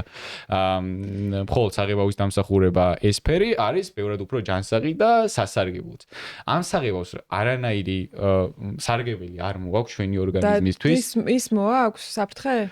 საფრთხეს რა თქმა უნდა არასასურველია, ხო, როდესაც რა გარკვეული ნივთიერება შეიძლება მაგალითად საღებავის ჭარბმა მოხმარებამ თუ გადაჭარბებული დოზით გამოიყენა და შეიძლება მაგალითად ფერმერმა მცირე დოზების ფარგლებში თუ ფერმაში აქვს გარკვეული დაავადება გავრცელებული. ამ შემთხვევაში არ ითვისებს კარგად ეს ამ საღებავს ქათამი, შეიძლება გადაჭარბებული დოზით გამოიყენოს ფერმერმა იმისთვის რომ მალე გააყვითლოს, კი. და რა თქმა უნდა, ასევე რა თქმა უნდა ეს აძვირებს ფასს. ანუ საკვების ფასი ძალიან ძვირდება ამ საღებავის გამოყენების გამო. თან შეღებილია და თან ძვირი. თან ძვირი, კი, ნამდვილად. და ხშირ შემთხვევაში აი კატალოგებსაც იყენებენ ხოლმე სპეციალური აი თქვენ გინახავთ ალბათ აი რემონტის დროს რო გადასაშლელი ფერადი ფურცლები არის ზუსტად აი ესეთი ფერადი ყვითელი სხვადასხვა გრადაციის ფერები არის ამ კატალოგზე და ესე ვთქვათ ქათამს საწყის ეტაპზე სანამ დაკლავენ ფეხზე ადებენ იმისთვის რომ მიხვდნენ რომელ კატეგორიაში ზის და ნამდვილად აკმაყოფილებს თუ არა ბაზრის მოთხოვნას. ანუ დასავლეთში უნდა წავიდეთ თუ აღმოსავლეთში. ესე იგი, მოკლედ იმერულ სუფრაზე მოყვითალო ქათამი უნდა იდოს. ხო? რა თქმა უნდა. ეხლა ეს პრაქტიკა, რაზე ჩვენ ვისაუბრეთ, რა თქმა უნდა, არ უნდა შევადაროთ სოფელში რაღაც ნატურალურ სიმინძე გამოზრდილ ფრინველს, სადაც შეიძლება იყოს ესეთი ყვითელი შეფერილობა იქ არ არის და ფრინველის სტრუქტურაც, ძლოვანი სისტემაც, ხორციც განსხვავებული სტრუქტურისაა აბსოლუტურად. ეხლა ვსაუბრობთ ნამდვილ ინდუსტრიულ წარმოებაზე, რასაც რეალურად ყოველდღე ხედავთ და რასაც მივირთმევთ. კარგი, ანუ ეს ფერმრთალი ბარკალი, ანუ უფრო, ესე იგი არ არის შეღებილი ეს? და აი მართლა მაინტერესებს, აი კიდე მე რას ვფიქრობ ხოლმე, იცი, როცა ესეთი გატიკნული ისენია, რომ აი რაღაც ვიდეოებს როდებენ TikTok-ზე, რაღაცით რომ შპრიცით რომ რაღაცებს უშვებენ, აი მგონია რომ გაბერილია რაღაცით. ეს პრაქტიკა კი. ეს კატეგორია თუ ქათამი მაგალითად წყლის ინექციის მეთოდი ეწოდება ამას, არის წონის მომატების ან კონსერვაციის თვის, მაგალითად ფოსფატებთან ერთად იყენებენ, რომელიც კალციუმის გამოდევნას იწვევს ორგანიზმიდან. ფოსფატები არის ესეთი ნივთიერებები, რომელიც კონსერვაციაში ეხმარება ამ პროდუქტთა შენახვის ვადას ახანგრევს. ფოსფატებთან ერთად უშვებენ ამ ინექციას, რაც ახანგრევს შენახვის ვადას, იწვევს ორგანიზმში კალციუმის გამოდევნას და ასევე თირკმელებზე მოქმედებს ძალიან უარყოფითად. ანუ პროდუქტის იმ შემთხვევაში თუ ეს დანამატები გამოიყენეს და ესე ინექციით გაბერეს, მას უნდა ჰქონდეს შესაბამისი დასახელება, ანუ შეიძლება ერქვას მაგალითად ქათმის ნახევარფაბრიკატი, არ შეიძლება ერქვას მაგალითად ქათმის ფილე. ქათმის ფილეში აკრძალულია, რომ 5%-ზე მეტი იყოს წყლის შემცველობა. ეს კანონით რეგულირდება და მომხმარებელსაც დიასახლისებსაც ძალიან ხშირად სმენია ეს პრობლემა, რომ ნახევარი წყალი, როცა გავალღვე ფილე, ნალღობი აქვს და ძალიან ბევრი წყალი. ესე იგი, ის რაღაცა ფოსფატი, რაც ვერ დავიმახსოვრე თუ ნატრიუმის ფოსფატი თუ რაღაცა. აი, ეგ რომ წეწეროს პროდუქტზე, მე ხო ვერ ვხვდები რა ნიშნავს. გემოთით შეიძლება მივხვდეთ, ოდნავ მარილიანი გემო აქვს ხოლმე კი, რა თქმა უნდა, გაკეთებული აქვს ინექცია. აუცილებლად უნდა ეწეროს, კი, აუცილებლად უნდა ეწეროს. და მარილიანი გემოც დაკრავს, ასეთ ფილეს და შეგვიძლია მაგითაც მიხვდეთ. ეგ ძირითადად იმპორტულ გაყინულ პროდუქციაა, ხო? ვიდრე თქვათ ესეც პროდუქტი. ძირითადად იმპორტულია გაყინული ფილე, რაც შემოდის საქართველოს შესაბამისად. კი. არ არის ეს რა არის? ეს არ არის ქათამი, ეს არის ქათმის მაგვარი. ალბათ ეგრე უნდა დააწერო. წონაზეც კიდე შეგვიძლია ვთქვათ ერთი საინტერესო ფაქტი ანტიბიოტიკებთან დაკავშირებით. ფერმებში კაი წონა აქვს. ფერმებში, მცირე ფერმებზე მაქვს საუბარი, არა ინდუსტრიულ და დიდ ფერმებზე, საკმაოდ ხშირად, იქიდან გამომდინარე, რომ არ არის ბიოუსაფრთხოება დაცული, ფერმერები ბიოუსაფრთხოება ნიშნავს ფერმაში გამოზრდის პროცესებს შორის შესაბამისი დეზინფექციის ჩატარებას, მოსვენებას ფერმის, იმისთვის რომ არ მოხდეს სხვადასხვა ბაქტერიული ინფექციების გავრცელება. ფერმის მოსვენება რა არის? რაღაც პაუზის აღება მებს შორის. მაგალითად კირით დაფარვა, ფერმაში კედლების ინვენტარის და ასე შემდეგ. იქიდან გამომდინარე, რომ ეს პრაქტიკა არ გვაქვს, ასევე რა თქმა უნდა შესაბამისი ერთჯერადი ინვენტარის გამოყენება, როდესაც ფერმაში შევდივართ და ასე შემდეგ, რომ დაავადებები არ გავრცელდეს. ამ პრაქტიკის არარსებობის გამო საკმაოდ ხშირად თავს იჩენს ხოლმე სხვადასხვა მეორეული ინფექციები, რომლებიც იწვევენ სიკვდილიანობას, იწვევენ ქათმის ზრდის შეფერხებას და ყველა პატარა ფერმაში ხშირ შემთხვევაში ეს პრობლემებია. იმისთვის რომ მარტივად გაუმკლავდნენ ასე ვთქვათ, ფრინველები ამ ინფექციებს, ფერმერი მიუხედავად იმისა, ფერმაში ფიქსირდება თუ არა ეს ინფექცია და არის თუ არა გამოხატული ნიშნები, იყენებს საწყის ეტაპზევე ანტიბიოტიკს, იმისთვის რომ პრევენცია მოახდინოს ამ დაავადების გავრცელებისთვის და ანტიბიოტიკის გამოყენება არ შეიძლება პრევენციისთვის, ის შეიძლება გამოვიყენოთ მხოლოდ სამკურნალოდ და მისი გამოყენების შემდეგ აუცილებელია დავიცვათ მოცდის პერიოდი. ანუ ის იმ მედიკამენტმა მოასწროს ორგანიზმი. კი, შეიძლება ის იყოს. მე რო ხვდები ამ ყველაფერს ძალიან მიხარია, ძალიან დიდი მადლობა. ეს შეიძლება. მე მივხვდე. ნამდვილად. ვინც საჭიროა, ის ხვდება ალბათ, მაგრამ მაინც არ აკეთებს, ხო? ხო, ეს მოცდის პერიოდი შეიძლება იყოს 10 დღე, შეიძლება იყოს 7 დღე, მაგრამ პრობლემა მაშინ არის, როდესაც მაგალითად შეიძლება გამოიყენა ფერმერმა ეს ანტიბიოტიკი და შემდეგ ფრინველის გაყიდვა უნდა პატარა წონის ასაკში, მაგალითად წიწილად ყიდის, ხო? ან ვარიად. ხო, ან ვარიად ყიდის.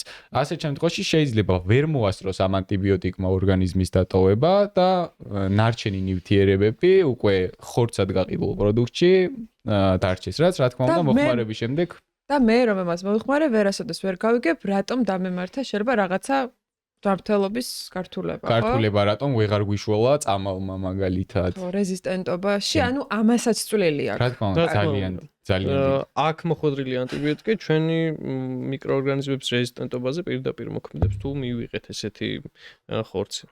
და ვერასოდეს ვერ გავიგებთ თან, იმიტომ რომ აი ესე იგი რადგან ახლა ჩვენ ამაზე ვსაუბრობთ, ეს სადღაც არის გაწერილი, ხო? რასაც თქვენ ამბობთ, რომ მოცდის პერიოდი და ასე და ასე შემდეგ. ანუ კანონი რეალურად გვეუბნება, როგორ უნდა გავაკეთოთ. ანუ თქვა ფერმერმა როგორ უნდა იმოქმედოს, ხო?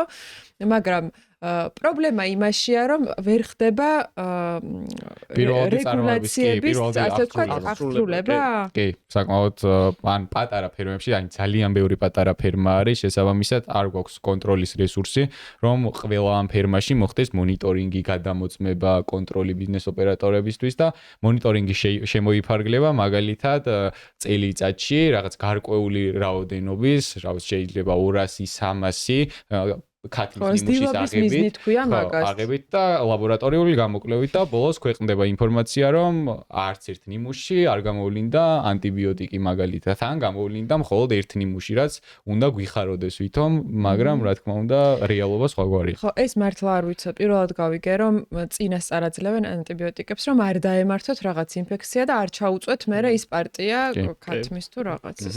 Shame on you. ეხლა უნდა განვიხილოთ კვერცხი, იმიტომ რომ ჩემს ოჯახში არის ყველაზე მოხმარებადი პროდუქტი, თან არის ძალიან გემრიელი და ეხლა არ დამიმსხვრიოთ, ეგ მითი რომ სასარგებლოც არის და რასაც ვყიდულობთ, რომ კარგია. თან არის ორი ფერის.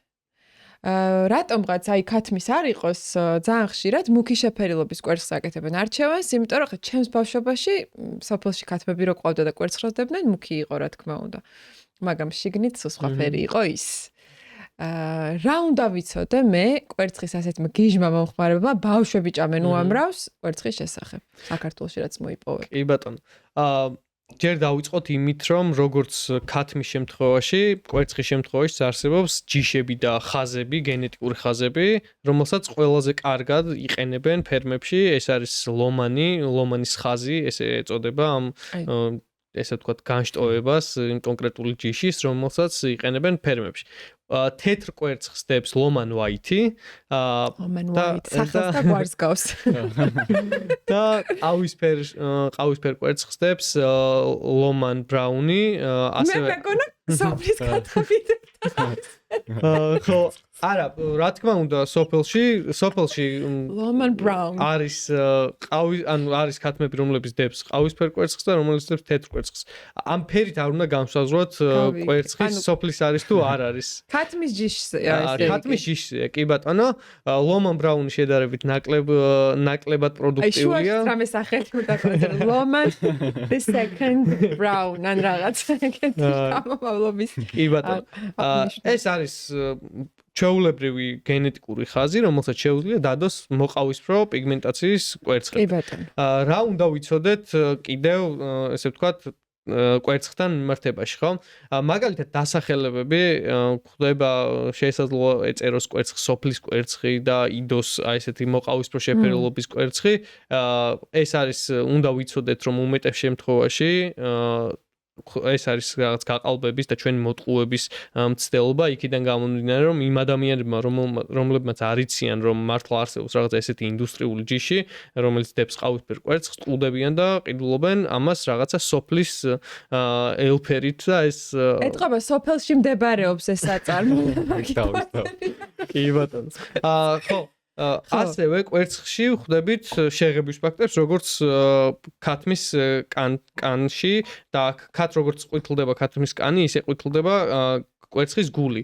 ეს დამოკიდებულია თუ საბოლოო დანიშნულება რა არის ამ კვერცხის, მაგალითად საკონდიტრო წარმოებებში შესაძლოა გრადაციების მიხედვით უნდოდეთ სხვადასხვა შეფერილობის კვერცხი, ნაკლებად მოყვითალო, ძალიან სტაფილოსფერისკენ წასული ყვითელი შეფერილობა და ასე შემდეგ. ფიზიკურად როგორ ხდება შეღება შიგნით კვერცხიდან?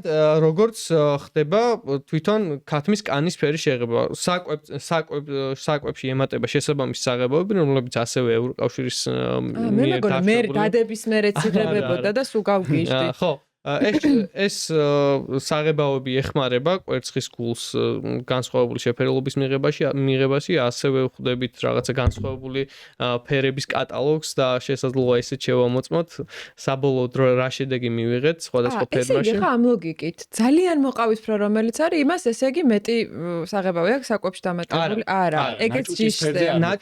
ნაჭუჭის ფერზე არაფერი არ მოქმედებს, მხოლოდ და მხოლოდ გენეტიკა. კვერცხის გულზე მოქმედებს საკვები და საკვებში შემავალი საღებავები. კარგი, სოფელში რომ მე 20 წლის წინ კვერცხს ვჭამდი, ჩვენ სეზონში რო ქათმები დაფოციალობდნენ მაგათ დადებულებს. იმისი კვერცხის გული იყო, აი მართლა გოგლი-მოგლის ფერი რა გახსოვთ როგორი იყო? თქვენ ჩვენ გვერდებზე პატარები ხართ, მაგრამ მაინც. აი რაღაცა მუქი და სულ სხვა ფერი რა. ამ კვერცხების გული სულ სხვანაირია. ანუ ისიც იქ იყო საკვები, ანუ siminდის ამბავი იყო. siminდის გამო, ბალახის გამო, რაც უფრო კაროტინოიდს, ანუ ისეთ ნაერთს, კი, ბალახში ხვდებით მაგალითად ძალიან ბევრ კაროტინოიდს, სტაფილოში ხვდებით და ნუ siminჩიც რა თქმა უნდა, ეს აძლევდა სწორედ იმ ესე ვთქვათ ძალიან ხასხასა შეფერილობას. ეხლა საღებავი აძლევს. კი ბატონო, ეხლა საღებავი აძლევს უმეტეს შემთხვევაში. ინდუსტრიულ ფერმებში ფერთა გრადაცია სწორედ ამის გამო გამოწვეული. შესაძლოა არსებობდეს რომელიღაც ფერმერი, რომელიც არ იყენებს საერთოდ ამ საღებავებს, თუმცა ამის დადგენა ესე პირდაპირ გაგვიჭირდება. კვერცხის ხარისხის დადგენის რა მეთოდები არსებობს? აი სახლურად მეც რო გავიგო და გავაკეთო. მგონი ჯობია ჯერ ვახსენოთ აი წარსულში, ეხლა უახლოეს წარსულში რა შემთხვევები მოხდა, რამაც ძალიან დიდი ესე ვთქვათ აღშფოთება გამოიწვია საზოგადოებაში. კვერცხთან დაკავშირებით. მაგალითად დაახლოებით 2 თვის წინ იყო შემთხვევები, როცა მომხმარებლები წერდნენ კაი კვერცხის დეფიციტებთან დაკავშირებით. მე ხო იცით რა ვქენი. დაიმარაგე. მე მქონდა სრული პანიკა, იმიტომ რომ იმ მარკეტებში, სადაც ყოველდღურად დავდიოდი, კვერცხი აღარ იყო და ვეძებდი მთელს ქალაქში, იმიტომ რომ მართლა, სახლში კვერცხი რო არა მაქვს, არ ვიცი, რაღაც მგონია რომ ძალიან ძირითადი საკვები პროდუქტი მეცლება ხელიდან. ამიტომ მქონდა 1-5 დიდი შეკვრა ნაყიდი. თქვათ ეხა 100 არა და ეგრე არ მომიმარაგებია, მაგრამ ძალიან შევწუხდი ამ დეფიციტით. გითხრათ მე რა ინფორმაცია მაქვს? აბა თუ სწორია. ესე იგი, რაღაცა დაავადებაზე იყო მე მგონი საუბარი, რომ რაღაცა შეეყარათ ამ ფერმებს და ქათმებს და დახოცეს ეს რაღაცა პარტიებიო და სანამ ეს ახალი ქათმები გაიზრდებაო, მანამდე იყო ის მოკლედ ის დეფიციტი. არ არის ეგრე? არა, დაავადებაზე ნამდვილად სიმართლეა. რომ გამოვიძიეთ თან, იცით ხო, რომ ვიღაცებთან ვრეკავდი, რომ ხალხო რატო არ არის კვერცხი მითხარი.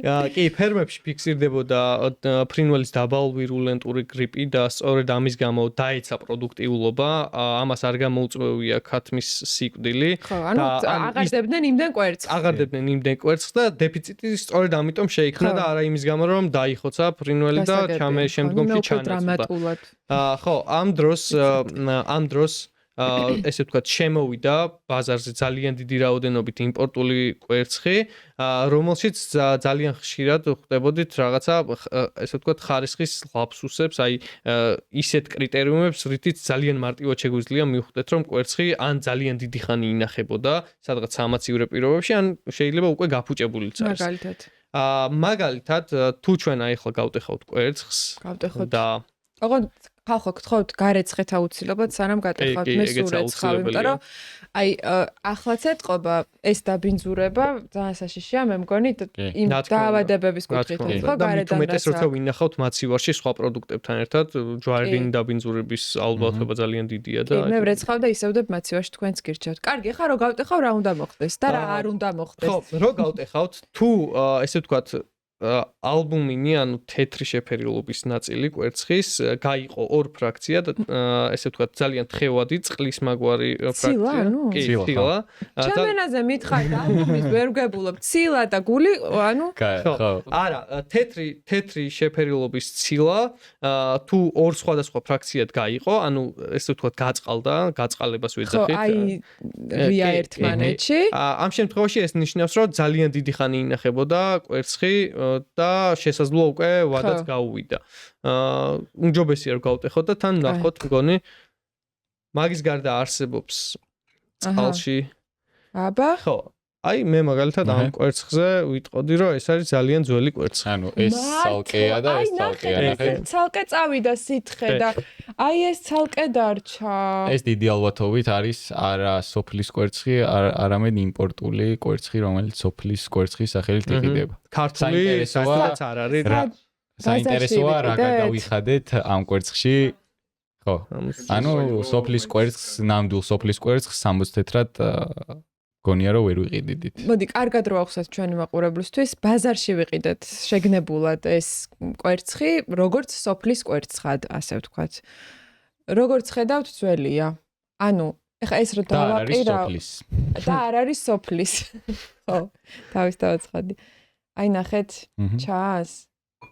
აი ნახეთ, ცალკეა. აი ეს სითხე. და კვერცხის ცილა და გული ცალკე. კიდევ ერთი რამე უნდა დავამატოთ აუცილებლად, აი ამ პერიოდში, დეფიციტის პერიოდში, იყო შემთხვევები, როდესაც მომხმარებლები წერდნენ, რომ კვერცხი ჰქონდა მწარე გემო. მწარე გემო ჰქონდა? მწარე გემო ეხლა რის გამო შეიძლება იყოს გამოწვეული? სუნიც, არ დამახასიათებელია. აი ეს საერთოდ დაიშალა. ეს უარესია. ეს არის უფრო ძველი მეორე ცალი. ის საერთოდ სხვაგან არის წასული. ხო, კვერცხის მწარე გემოს რაც შეეხება, ასევე დამახასიათებელია, ესე ვთქვათ, წამლის სუნს, ამაზე ძალიან ბევრი მომხმარებელი წერდა. ეს არის პირდაპირ ანტიბიოტიკების ან ისეთი პრეპარატების შედეგი, რომელსაც იყენებენ ფერმაში ისეთ დროს, როდესაც მაგალითად პროდუქტიულობა ძალიან დაბალ ნიშნულზეა, ან რაიმე სხვა დაავადება აქვს, მაგალითად აღენიშნება ბრონხიტის ნიშნები, ქათამს ან რაიმე სხვა ბაქტერიული დაავადება და უნდა ვიცოდეთ, რომ როდესაც შევიძენთ კვერცხს, რომელსაც აზდის ან წამლის სუნი, ან გემო აქვს ძალიან მომწარო, ეს არის ანტიბიოტიკის შედეგი უმეტესწილად და აუცილებელია შევატყობინოთ შესაბამის ორგანოებს სურსაციანულ სააგენტოს კერძოდ უნდა დავრეკოთ 15-0-ზე და უნდა მოვახსენოთ თუ სად შევიძინეთ ეს კვერცხი. აუცილებლად უნდა ვიკითხო ამაზე, იმიტომ რომ პირველად ვნახე შეფუთვაზე აი ესეთი წარწერა მეგობრებო. შესაძლებელია უარყოფითად იმოქმედოს ბავშვთა ყურადღებიანობასა და აქტიურობაზე. ეს რა პროდუქტია? ეს არის ორაგული. ეს არის ორაგული კი. ორაგული, ნორვეგიული ორაგული, რომელიც შეიცავს სინთეზურ საღებავს, ყვითელ პონსოს და ყვითელ მზის ჩასვლას, იგივე ეასაც. აწერია რომ მაგას შეიცავს. კი, აწერია რომ ამას შეიცავს. შეიძლება ამ წარწერით ჩვენ ვიფიქროთ, რომ ბიზნეს ოპერატორი არ მალავს არაფერს და ამ ინფორმაციას სრულყოფილად და გულღიად გვაწვდის. ამასთან ერთად სავალდებულო გაფრთხილებასაც აწერს შეფუთვაზე, რომ შესაძლოა ეს უარყოფითი ზემოქმედება ახასიათებდეს ამ საღებავების გამოყენების გამო, თუმცა აქ არის მეორე საკითხი. ყველა დანამატის ნებისმიერ პროდუქტში გამოყენება არ შეიძლება. ანუ შეიძლება გარკვეული დანამატი დასაშვები იყოს გარკვეული კატეგორიის სურსათში, გარკვეულში არა. მაგალითად, ამ კონკრეტული საღებავების გამოყენება ორაგულში არ შეიძლება, კანონმდებლობით აკრძალულია. შეიძლება გამოვიყენოთ ორაგულის იმიტაციებში, ანუ შემცვლელებში, მაგალითად, ქაშაყის ფილებში ან ვირთეთ, აი კიბორჩხალის ჩხირებს რომ ამზადებენ. კიბორჩხალა რო არ არის. ხო, კიბორჩხალა რო არ არის. კი, ანუ იაფფასიან შემცვლელებში, რაზეც მომხმარებელს ისედაც აქვს, რა თქმა უნდა, წინასწარ ექნება ამის ილუზია, რომ ეს არ არის რაღაცა ჯანსაღი და სასარგებლო პროდუქტი, როცა მომხმარებელი ყიდულობს ნორვეგიული ორაგულის დასახელებით პროდუქტს, რა თქმა უნდა, აქვს ამის განცდა, რომ ხარისხიან სასარგებლო პროდუქტს ყიდულობს. გარდა ამისა, ამ პროდუქტის რეკლამისთვის გამოყენებულია ისეთი ფრაზები, რომ შეიცავს ომეგა-3-ს, რაც მხარს უჭერს ჩვენ გულს აქ კონკრეტულ არა, მაგრამ სხვადასხვა სოციალურ ქსელებში, რომ რაც ასევე აკრძალულია ამ განაცხადების გამოყენება. გარდა ეტიკეტისა, ორაგულის შემთხვევაში ძალიან მარტივია ვიზუალურადაც მომხმარებელმა შეატყოს გამოყენებულია თუ არა საღებავი. ორაგულს, ნამდვილ ორაგულს, რომლის ფერიც მიღწეულია მისი ბუნებრივი საკვები რაციონის გამო, ანუ კიბოსნაირებს მიირთმევს, რაშიც ეს კაროტინოიდები დიდი რაოდენობითა, მაინც რჩება ის ცხიმის ზოლები, რისი იდენტიფიცირებაც შეგვიძლია, ანუ აი თეთრი ზოლები რაც აქვს ორაგულს. ამ შემთხვევაში აი ამ ზოლებს ვერ ხედავთ და ძირითადად ერთგვაროვანია. ხო, აი ძალიან ოდნავ აქვს. კი, ძალიან ოდნავ აქვს. კი ბატონო.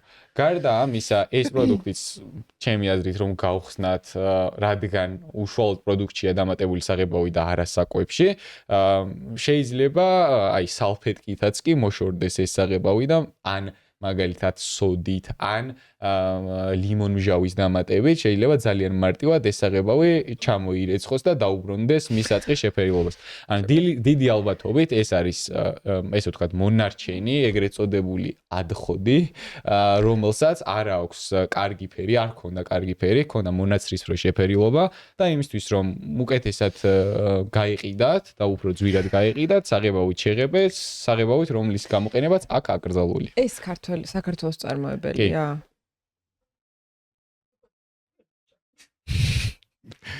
და კალმახსაც შევეხოთ. უბრალოდ რავი, აი ეს არის და არ იყიდოთ. აი ესე გამოიყურება. ამამა შემილია რომ გაჩვენოთ.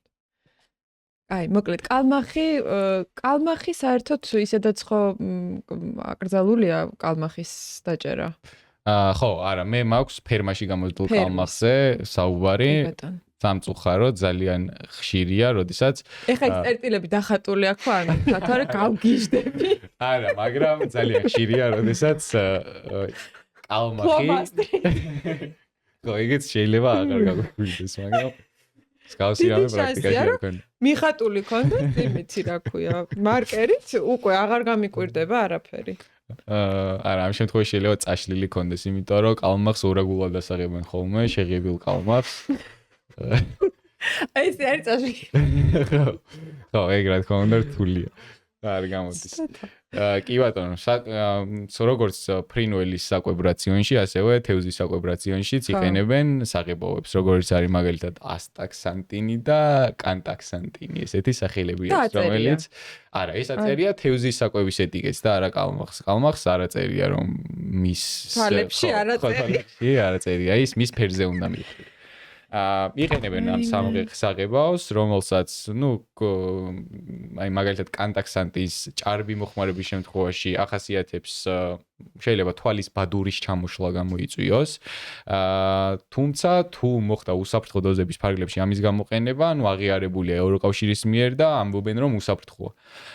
მაგრამ მაგალითად შეიძლება იყოს მდგომარეობა, რომ არ ქონდეს ფერმერს სათანადო მოვლის პირობები, შესაბამისად ვერ მიიღოს ეს შეფერილობა და დაამატოს ზედოზირებით ეს საღებავი, ან გამოიყენოს აკრძალული საღებავი. ყველაზე ცუდი ფაქტი, რასაც შევხედრივართ, ეს არის კალმახის ორაგულად გასაღების, შეღებილი კალმახის ორაგულად გასაღების ფაქტები. ან ვიზუალურად მომხმარებელს უჭირს გარჩევა დიდი წონის კალმახისა და ორაგულის, მიუხედავად იმისა, რომ განსხვავებული თავის მოყვანილობა აქვს, ფარფლებით შედარებით განსხვავებულია. გარდა ამისა, კოპლებიც აქვს.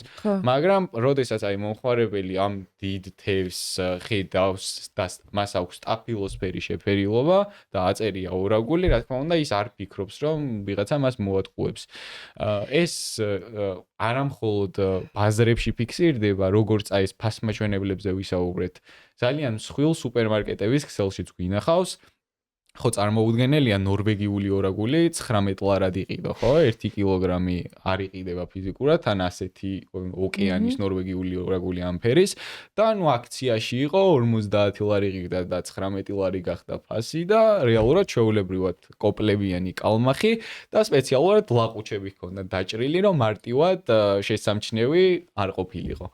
ეს რა თქმა უნდა ძალიან მიუღებელი ფაქტია და არ ვიცი, შესაბამისი რეაგირება აუცილებლად უნდა მოყვეს ყველა ადამიანმა რა უნდა იყიდო და რა უნდა ჭამო, ხანდახან მაგას ვფიქრობ, მაგრამ მეორე მხრივ ძალიან მიხარია, რომ ჩვენი შეხვედრაც დღეს შედგა და კიდე რაღაც ბევრი რაღაცები მინდა რომ მოვასწრო, მე მგონი ყველანაირ იმას გადავაჭარბეთ, რა ქვია, დროს, მაგრამ მაინც ერთს ვიკითხავ კიდე კალმახთან დაკავშირებით, არ ვიცი, მე არ ვიცი, შეიძლება მცდარი წარმოდგენა მაქვს კალმახზე, იმიტომ რომ ჩემს ბავშვობაში მახსოვს, რომ ადრე იჭერდნენ, რა თქმა უნდა, კალმახს ივრის ხეობაში არის ჩემი სოფელი და ივრის კალმახი, ძალიან დღემდე ძალიან ისეთ აკრძალულიც არის, რა თქმა უნდა, მისი დაჭერა და ან მგონია, რომ ძალიან ძვირფასი თევზია.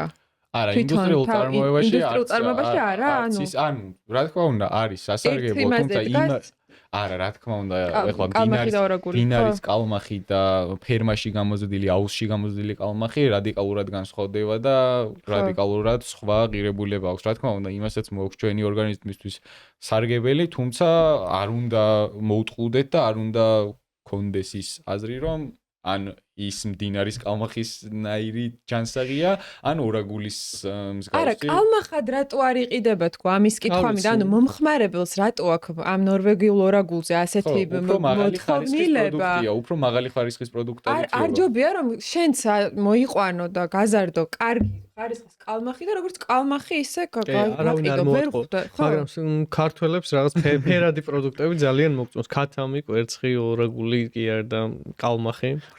ფერი არ არის პრობლემა, ეხლა როგორც შეიძლება მაგალითად რომ კონდეს ის ცოტა მოვარდისფრო შეფერილობა ამ კალმახსაც თუ არის დაშვებული დოზებით ეს საღებავი გამოყენებული და გაუხარდეს მაგალითად მომხმარებლის თვალს ბოლო-ბოლო, მაგრამ როდესაც ხდება განზრახ მომხმარებლის მოტყუება და ამას შესაბამისი პასუხისმგებლობების დაკისრება არ მოყვება, რა თქმა უნდა, ძალიან ცუდი. ხო, ალბათ მომხმარებლის ინფორმირებულობაზეც უნდა იზრუნოს შესაბამისმა უწყებებმა და ისეთი რაღაცა რეიდები უნდა ჩატარდეს, რომ ესეთი პროდუქტი არ გაიყიდოს.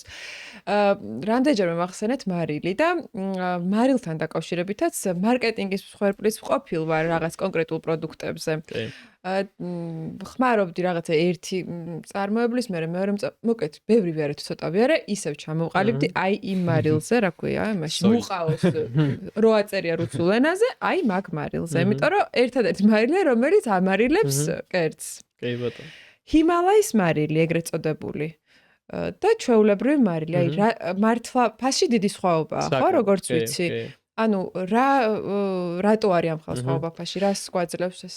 ხო, ფასთა სხვაობა რეალურად მე არ მგონია რომ არარეალური იყოს ეგ ფასთა სხვაობა იქიდან გამომდინარე რომ იმ ქვეყნიდან ტრანსპორტირება სადაც ჰიმალაის მარილს მოიპოვენ და შემდეგ აქ გადამუშავება მართლა რეალურად ზვირიжდება თუმცა მარკეტინგის მსხვერპლი ვართ მე ესე ვფიქრობ ყოველ შემთხვევაში და ამას რაღაც სამეცნიერო არგუმენტებიც აქვს იქიდან გამომდინარე რომ ქიმიური შემცველობით ჩვეულებრივი თეთრი მარილიც და ჰიმალაის მარილიც არის თითქმის იდენტური, განსხვავება არის ძალიან მცირე და ის წითელი შეფერილობა რაც ჰიმალაის მარილს აქვს არის რკინის ოქსიდის გამო, რომელიც აი ძალიან მცირე რაოდენობით არის, რომელიც არანაირ ზეგავლენას არ ახდენს, ვიტყოდი, კი ვიღაცები გვედავებიან, რომ ეს რაღაც მინიმალური შემცველობაც განსაზღვრავს ფასს და ასე შემდეგ, თუმცა თუ შევხედავთ ერთი საშუალო სტატისტიკური ადამიანის ყოველდღიურ რაციონს, რამდენი მარილი უნდა მივიღო მე, რომ რკინის, ესე ვთქვათ, დოზა დავიკმაყოფილო მხოლოდ მარილიდან, რაღაც კილომდე ადის ესეთი და ეს ამას არავინ არ ფუთი მარილია, ხო გაგონილი, ერთი ფუთი უნდა ჭამო, რომ რკინის დეფიციტი არ დაგემართოს. ესე იგი, თვითონ ღირებულება მაინტერესებს ადამიანის ორგანიზმისთვის, ანუ უარყოფით და დადებით კონტექსტში, ანუ მანდაც ერთნაირი ის არის, ხო? აი ამ ერთ მომენტს თუ გამოვრიცხავთ. კი ბატონო, ანუ ზუსტად ორივე მარილი არის ორი ძირითადი ელემენტისგან შემდგარი, ნატრიუმი და ქლორი. ანუ ორივე არის თითქმის იდენტური, არის მიკროელემენტები, რომლებიც რაღაცა სხვაობებს იძლევა, მაგრამ უნიშნულოს და არსებობს ტექნოლოგიები, განსხვავებული დამზადების ტექნოლოგიები მარილის, მაგალითად, რაც უფრო ნელა არის, ესე ვთქვათ, ის წყალია ორთქლებული, სადაც ეს ნატრიუმის და ქლორის იონებია, ის უფრო ძვირი ღირს, ანუ ზღვის მარილს, რასაც ეძახიან და იოდიზირებული, აბა რა არის? არა, იოდიზირებული კიდე სხვა მარილია, ეს არის ის შეიქმნა ჩიყვის სამკურნალოდ რეალურად იოდი სწორედ ამიტომ დაამატეს მარილს თავის დროზე და იმის რომელი ვიყიდო მითხარ იოდიზირებული თუ სტანდარტული მარილი სტანდარტული მარილი ნუ იოდიზირებული თუ შესაბამისად ჩიყვის პრობლემები აქვს ადამიანს აფარისებს ჭირკვალთან რაიმე ესეთი ეს აქვს პრობლემები კი შესაძლოა იყიდოს კარგი ეხა არ მითხრათ რომ ყავისფერი შაქარიც იგივეა რაც თეთრი ხო ყავისფერი შაქარი არა მე არ ხმარობ ოღონდ ყავისფერ შაქარს. ყავისფერი შაქარი ვიტყოდი რომ არც ეგეთი მარკეტინგი არ არის, ოღონდ უნდა გავითვალისწინოთ რის გამო. ყავისფერ შაქარს ნამდვილად ახასიათებს განსხვავებული გემო და არომატი, რაც მართლა განსხვავებულს ხდის იმ კერძებს, სადაც მას ვიყენებთ. მაგრამ ანუ ქიმიურად ისევ ხვდებით რომ იგივეა ზუსტად რაც თეთრი შაქარი, ნუ თითქმის ტექნოლოგიურ პროცესში არის განსხვავება ის რომ მელასა ესე ეწოდება, ესე ვთქვათ, მოყავისფრო სიროფია, რაც წარმოიქმნება შაქრის ლერწმის დამუშავების შედეგად და ამას ამატებენ იგივე თეთრ შაქარს ან ბუნებრივად მოყვება დამუშავების პროცესში და სწორედ ეს ხდის ესე ვთქვათ მოყავისფრო შეფერილობას, ეს აძლევს მოყავისფრო შეფერილობას და დამოკიდებულია დოზებზე, ანუ რაც უფრო მეც გაუკეთებთ ამ მელასას, თეთრ შაქარს მივიღეთ უფრო მუქი შეფერილობის ყავისფერ შაქარს. და ახასიათებს ის რომ ეს ყავისფერი შაქარი სრულიად სხვა პროდუქტისგან ნაწარმოები და ის არის უფრო ჯანსაღი, ეს მითია. ორივე შაქარი შესაძლოა დამზადდეს ორი სხვადასხვა მცენარისგან, ან შაქრის ჭარხლისგან, ან შაქრის ლერწმისგან. ზუსტად გუშინ მეგობრების ჩატში განვიხილავდით ამ თემას, რომ ჩემ მეგობარი წერდა, რომ დაფასებულ ჩირეულს რო იყიდით, უეჭველი გარეცხეთო. იმიტომ რომ ისო იქ რო იყდებაო იმ შეფუთვაში, არ არის სუფთაო და რაღაც ვიდეოები ამომიგდო მე, რა თქმა უნდა, სადაც ჩანს, რომ ამ დაფასებულ ჩირეულს რო რეცხავენ, რაღაც 1000 სიბინძურე გამოდის. ანუ ყოფილა ეგეთი დაფიქსირებული შემთხვევები, რომ არ არის დაცული ასე ვთქვათ ნორმები. მე ვიტყოდი ერთ რაღაცას. მან არის გასათვალისწინებელი ისევ რომელ ქვეყანაშია წარმოებული. მაგალითად, ახლა საქართველოში ამ კონკრეტულ ტექნოლოგიურ მიმართულებას რაღაცა ის რო არ რაღაც შავი პიარი რო არ გაუკეთოთ, საქართველოში ძალიან ბევრი ჩირის მწარმოებელი კომპანიაა და ვიტყოდი რომ საკმაოდ ნორმალურ და კარგ პირობებში იწარმოება, დაცულია უმეტეს შემთხვევაში სისუფთავე და სხვა ჰიგიენური მოთხოვნები. თუმცა ეხლა ისეთ ქვეყნებიდან შემოტანილი პროდუქტები, რომლებიც თუნდაც არ არიან ევროკავშირის წევრი ქვეყნები და ესე ვთქვათ, ნაკლები სანდოობით ნაკლები სანდოობა აქვს საზოგადოებაში, შესაძლებელია ისეთ პირობებში ინახებოდეს. ირანული მაგალითად რო ამბობენ რაღაცა ეგეთან თურქეთიდან შეიძლება კი, ასევე შეიძლება შემოვიდეს რაღაცა დიდი ტომრებით და შემდეგ მოხდეს ამისი გადაფასოება პატარა და ამ დროს საფრთხე არის ის, რომ მაგალითად შეიძლება ეს ტომარა დაზიანდეს ან მთლიან საწყობში რაღაც შეძრეს და რამე. კი, ზუსტად და ესე ვთქვათ, არაჰიგიენურ პირობებში შენახული ესეთი პროდუქტი შემდგომ უკვე პაკეტებში ძალიან მარტივი შესამჩნევია და თუნდაც ეს გარეცხვა რაც ახსენთ, შესაძლოა გარეცხვა იყოს მაგის პრევენციის ერთ-ერთი გზა, მაგრამ თუ მღრღნელებთან გვაქვს საქმე, არ მგონია, მაგრამ გიშოლოს ასე რომ. თუ ვირთხამ გადაურბია, გინდა გარეცხა, გინდა არა, ხო? კი ბატონო. კიდე იცი რა არის ძალიან მნიშვნელოვანი, ჩვენ დიასახლისები, ჩემი სახელით ვიტყვი, მოდი, რაღაცა ყველაფერს ვაკეთებთ იმისთვის, რომ ჩვენ შვილებს ჯანსაღი, მაქსიმალურად ჯანსაღი პროდუქტი მივაწოდოთ. ვიღაცას ეს მეტად ხელწიფება, ან ფინანსური თვალსაზრისით, ვიღაცას ნაკლებად, ვიღაცას ცოდნით მეტად და ასე შემდეგ. მაგრამ ნუ მარკეტინგულად მაინც რო გესმის რომ რაღაცის შემცვე რაღაცა შეიცავს თქვათ ჯანმრთელობისთვის სასარგებლოს ან რაღაცა დამზადებულია რაღაც განსაკუთრებულ პირობებში და ასე შემდეგ მაინც ყურს ჭრის ეს მარკეტინგი რა და მერენდობა მაინც გიჩნდება ასე თუ ისე, იმიტომ რომ საკმაოდ ისე გაწვდიან ამ ყველაფერს. აი ამასთან დაკავშირებით არჩევას მიცემთ ადამიანებს, ვინც შეიძლება მარკეტინგის მსხვერპლი იყოს. და რა მაგალითებს მოუყვანთ? პირიქით, ჩემი აზრით, ესეთ, როდესაც გვესმის ესეთი რეკლამირებები, როდესაც ბიზნეს ოპერატორი აი ამ მექანიზმს იყენებს, რომ თითქოს გარკვეული კატეგორიის სურსათი კურნავს დაავადებას, ან აუმჯობესებს სისხლის მიმოქცევას, ამცირებს კიბოს რისკს და კიდევ რა ვიცი რა არ მოგვისმენია სოციალურ ქსელებში, როდესაც ბიზნეს ოპერატორი ამ ხერხს მიმართავს, იქ მის სანდოობაზე ეჭვი უნდა შევიტანოთ, იმიტომ რომ ეს მარკეტინგი, ამ ტიპის მარკეტინგი ეწინააღმდეგება საკანონმდებლო მოთხოვნებს და პირდაპირ წერია მომხმარებლისთვის სურსათის შესახებ ინფორმაციის მიწოდების წესში, რომ არანაირი მინიშნება არ უნდა იყოს ჯანმრთელობასთან დაკავშირებით, როცა ეს ესეთი წესია? პირდაპირ წერია და მათ შორის არის როგორც ეტიკეტი, უშუალო შეფუთვა, ასევე რა თქმა უნდა სატელევიზიო გადაცემა თუ ინფლუენსერის მიერ გაკეთებული რეკლამა თუ უბრალოდ სოციალურ ქსელებში დადებული პოსტი, ყველანაირ რეკლამაზე ვრცელდება, ნუ კანონის მიხედვით ეს ვალდებული. აი, თქვა შეიცავს იმ რაღაც კონკრეტულ ნივთიერებას. კი ბატონო, შეიძლება ვთქვათ, რომ შეიცავს რკინას, შეიცავს, არ ვიცი, ჩამოთვალოთ, რასაც შეიცავს, მაგრამ კი, ეს შეიძლება ჩამოთვალოთ, მაგრამ ან ჩაძიება რომ რადგან ამ ნივთიერებას შეიცავს, ამიტომ ის სისხლში შაქრის შეწოვას აუმჯობესებს, როცა შეიძლება შაქრის შეწოვას აუმჯობესებს, მაგალითად ცილოვან მაგალითად კუნთის მასას ზრდის. ვიცით რომ ისედაც ცილოვანი პროდუქტი კუნთის მასას ზრდის, ან აუმჯობესებს. რა შეხედავთ იქ პატარა. ანუ ეგ არის ჩვეულებრივი ტყუილი, რაღაცა მომხმარებელზე ფსიქოლოგიური გავლენა. ჩვენ გქონდა კიდევაც ეს ერთ-ერთი კომპანია სგან შემოთავაზება რაღაც კოლაბორაციული და მათ საიტზე რო გადავედით რაღაც აფთიაქში ვეღონა დავიმართლა აი რაღაც ჩაის, ყავის და ესეთ პროდუქტების საიტი არის და რომ თითქოს ხარს უჭერს ადამიანის ჯანმრთელობას, აქვს დეტოქსიკაციის უნარი, ხელს უწყობს ორგანიზმიდან ტოქსინების განდევნას და რა თქვენ მოგადგათ ეს კომპანია? აი ეგ ძალიან მიკვირს ისე რა, რომ თქვათ თუნდაც აი ესეთი რაღაცა სოციალური და სოციალურ ქსელში არსებული კამპანიებისთვის რაღაცა კონკრეტულად ეგეთ ადამიანებს ირჩევენ, ვისაც იმდენი ცოდნა აქვს, რომ ესეთ მარტივ რაღაცაზე არ უნდა მოტყუდეს და რამ ერთი კვირის წინ მქონდა შემთხვევა ერთ-ერთი ძალიან ცნობილი ესე ვთქვათ სოფლის პროდუქტების არ შეიძლება მართლა რეალურად სოფლის პროდუქტებია მაგაზე არ მაქვს პრეტენზია ყიდის ესე ძალიან აქტიურად სოციალური ქსელების დახმარებით და ერთ-ერთ ვიდეოზე მქონდა უბრალოდ პირველად დავაკვირდი იქამდე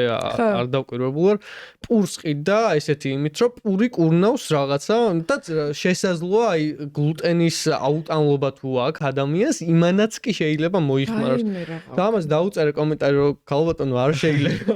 ხორბლისგან იყო დამზადებული. ხო, არა, ხორბლისგან მართლა შეიძლება კაი პური იყო, იმიტომ რომ მე პურში ასე თუ ისე ვერ პური, გემრიელი პური. კი ბატონო. ჩვეულებრივი კი არა, სამკურნალოა. ესეთი კომენტარის მე რა. აუ, ჯერ გონი კარგად ასახავს, ნუ ეხლა არ დავასახელებ რა თქმა უნდა, ვინ არის, მაგრამ მე მითხარით ჩომად. რომ მეც ვიცოდე. ხო, აი სხვათა შორის ისევ აი მომხარებლიდან მოდისო რაღაც მოთხოვნაო რა.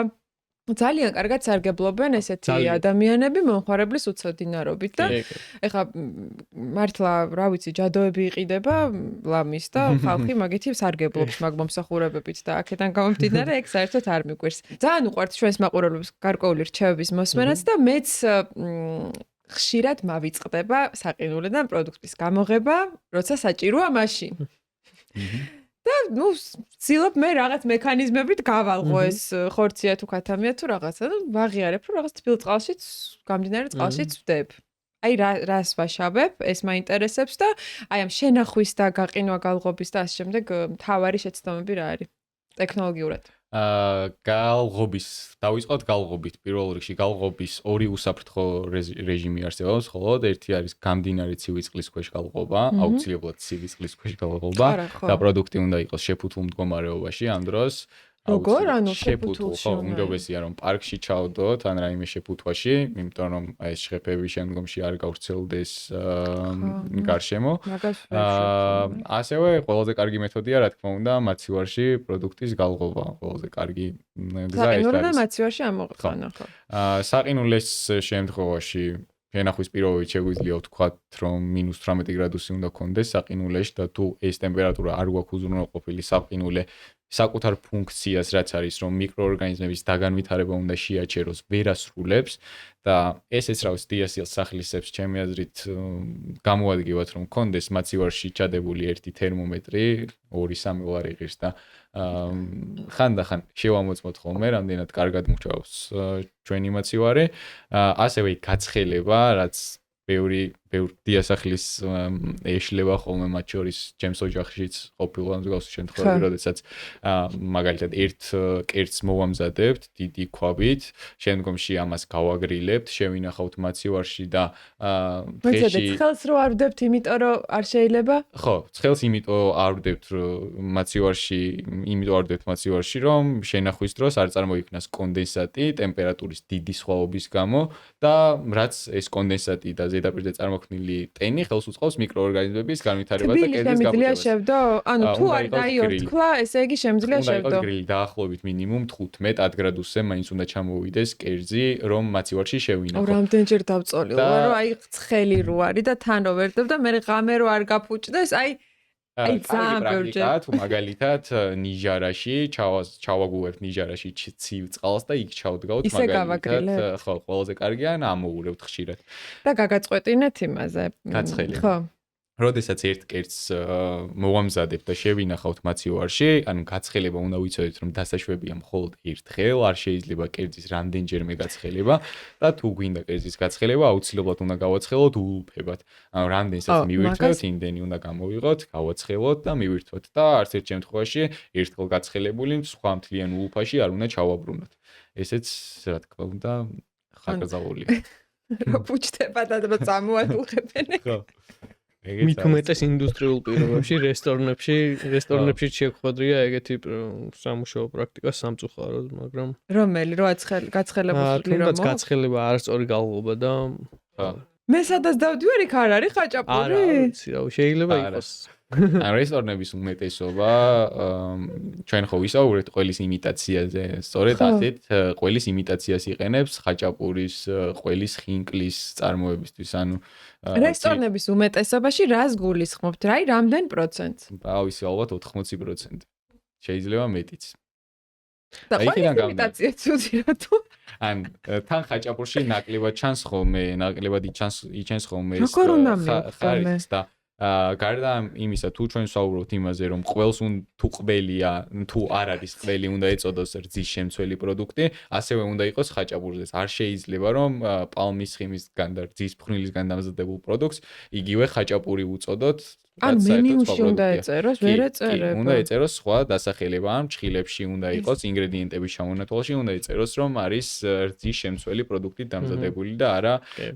ნამდვილი ყველით. წვნიანი კერძები რაც მოდის და ცხელი კერძები, შესაძლოა ის არ იყოს ბულიონის კუბისგან გაკეთებული და შესაძლოა სრულად კუბისგან არ იყოს გამოკიდებული, მაგრამ იყენებენ ამას გემოს გასაუმჯობესებლად, ხინკალშიც იყენებენ ხოლმე ამ გალინა ბლანკას, რომ ანუ უფრო რაღაცა ბულიონის ეფექტი აქვს და უფრო სასიამოვნო გემო აქვს. დიდარ გემოს ანიჭებს. დიდარ გემოს აი ანაკომზე ვარ გაზრდილი არა უშავს. ღმერთო, რა. მე მინდა ძალიან დიდი მადლობა გითხრათ. ეს იყო ყველაზე ვრცელი და ყველაზე დიდხნიანი ეპიზოდი, იმიტომ რომ ბევრი საკითხი იყო ძალიან. იმედი მაქვს, რომ ჩვენი მსმენელისთვის და მაყურებლისთვისაც იყო საინტერესო. არ ვიცი თუ რამე კიდე დაგვრჩა, მაგრამ მე მგონი ყველაფერი მოვიცავით. ყოველთვის მე რაც მაინტერესებდა როგორც დიასახლის დაგვიწერეთ თქვენი გამოხმაურებები და დაგვიწერეთ ასევე კიდე თუ ისურვებდით მსგავს საკითხებზე რომ გვესაუბრა. რადგან საუბრობ ყველაფერზე რაც ოჯახში ხდება, მე მგონი ეს ეპიზოდიც საინტერესო იყო. მომავალ შეხვედრამდე.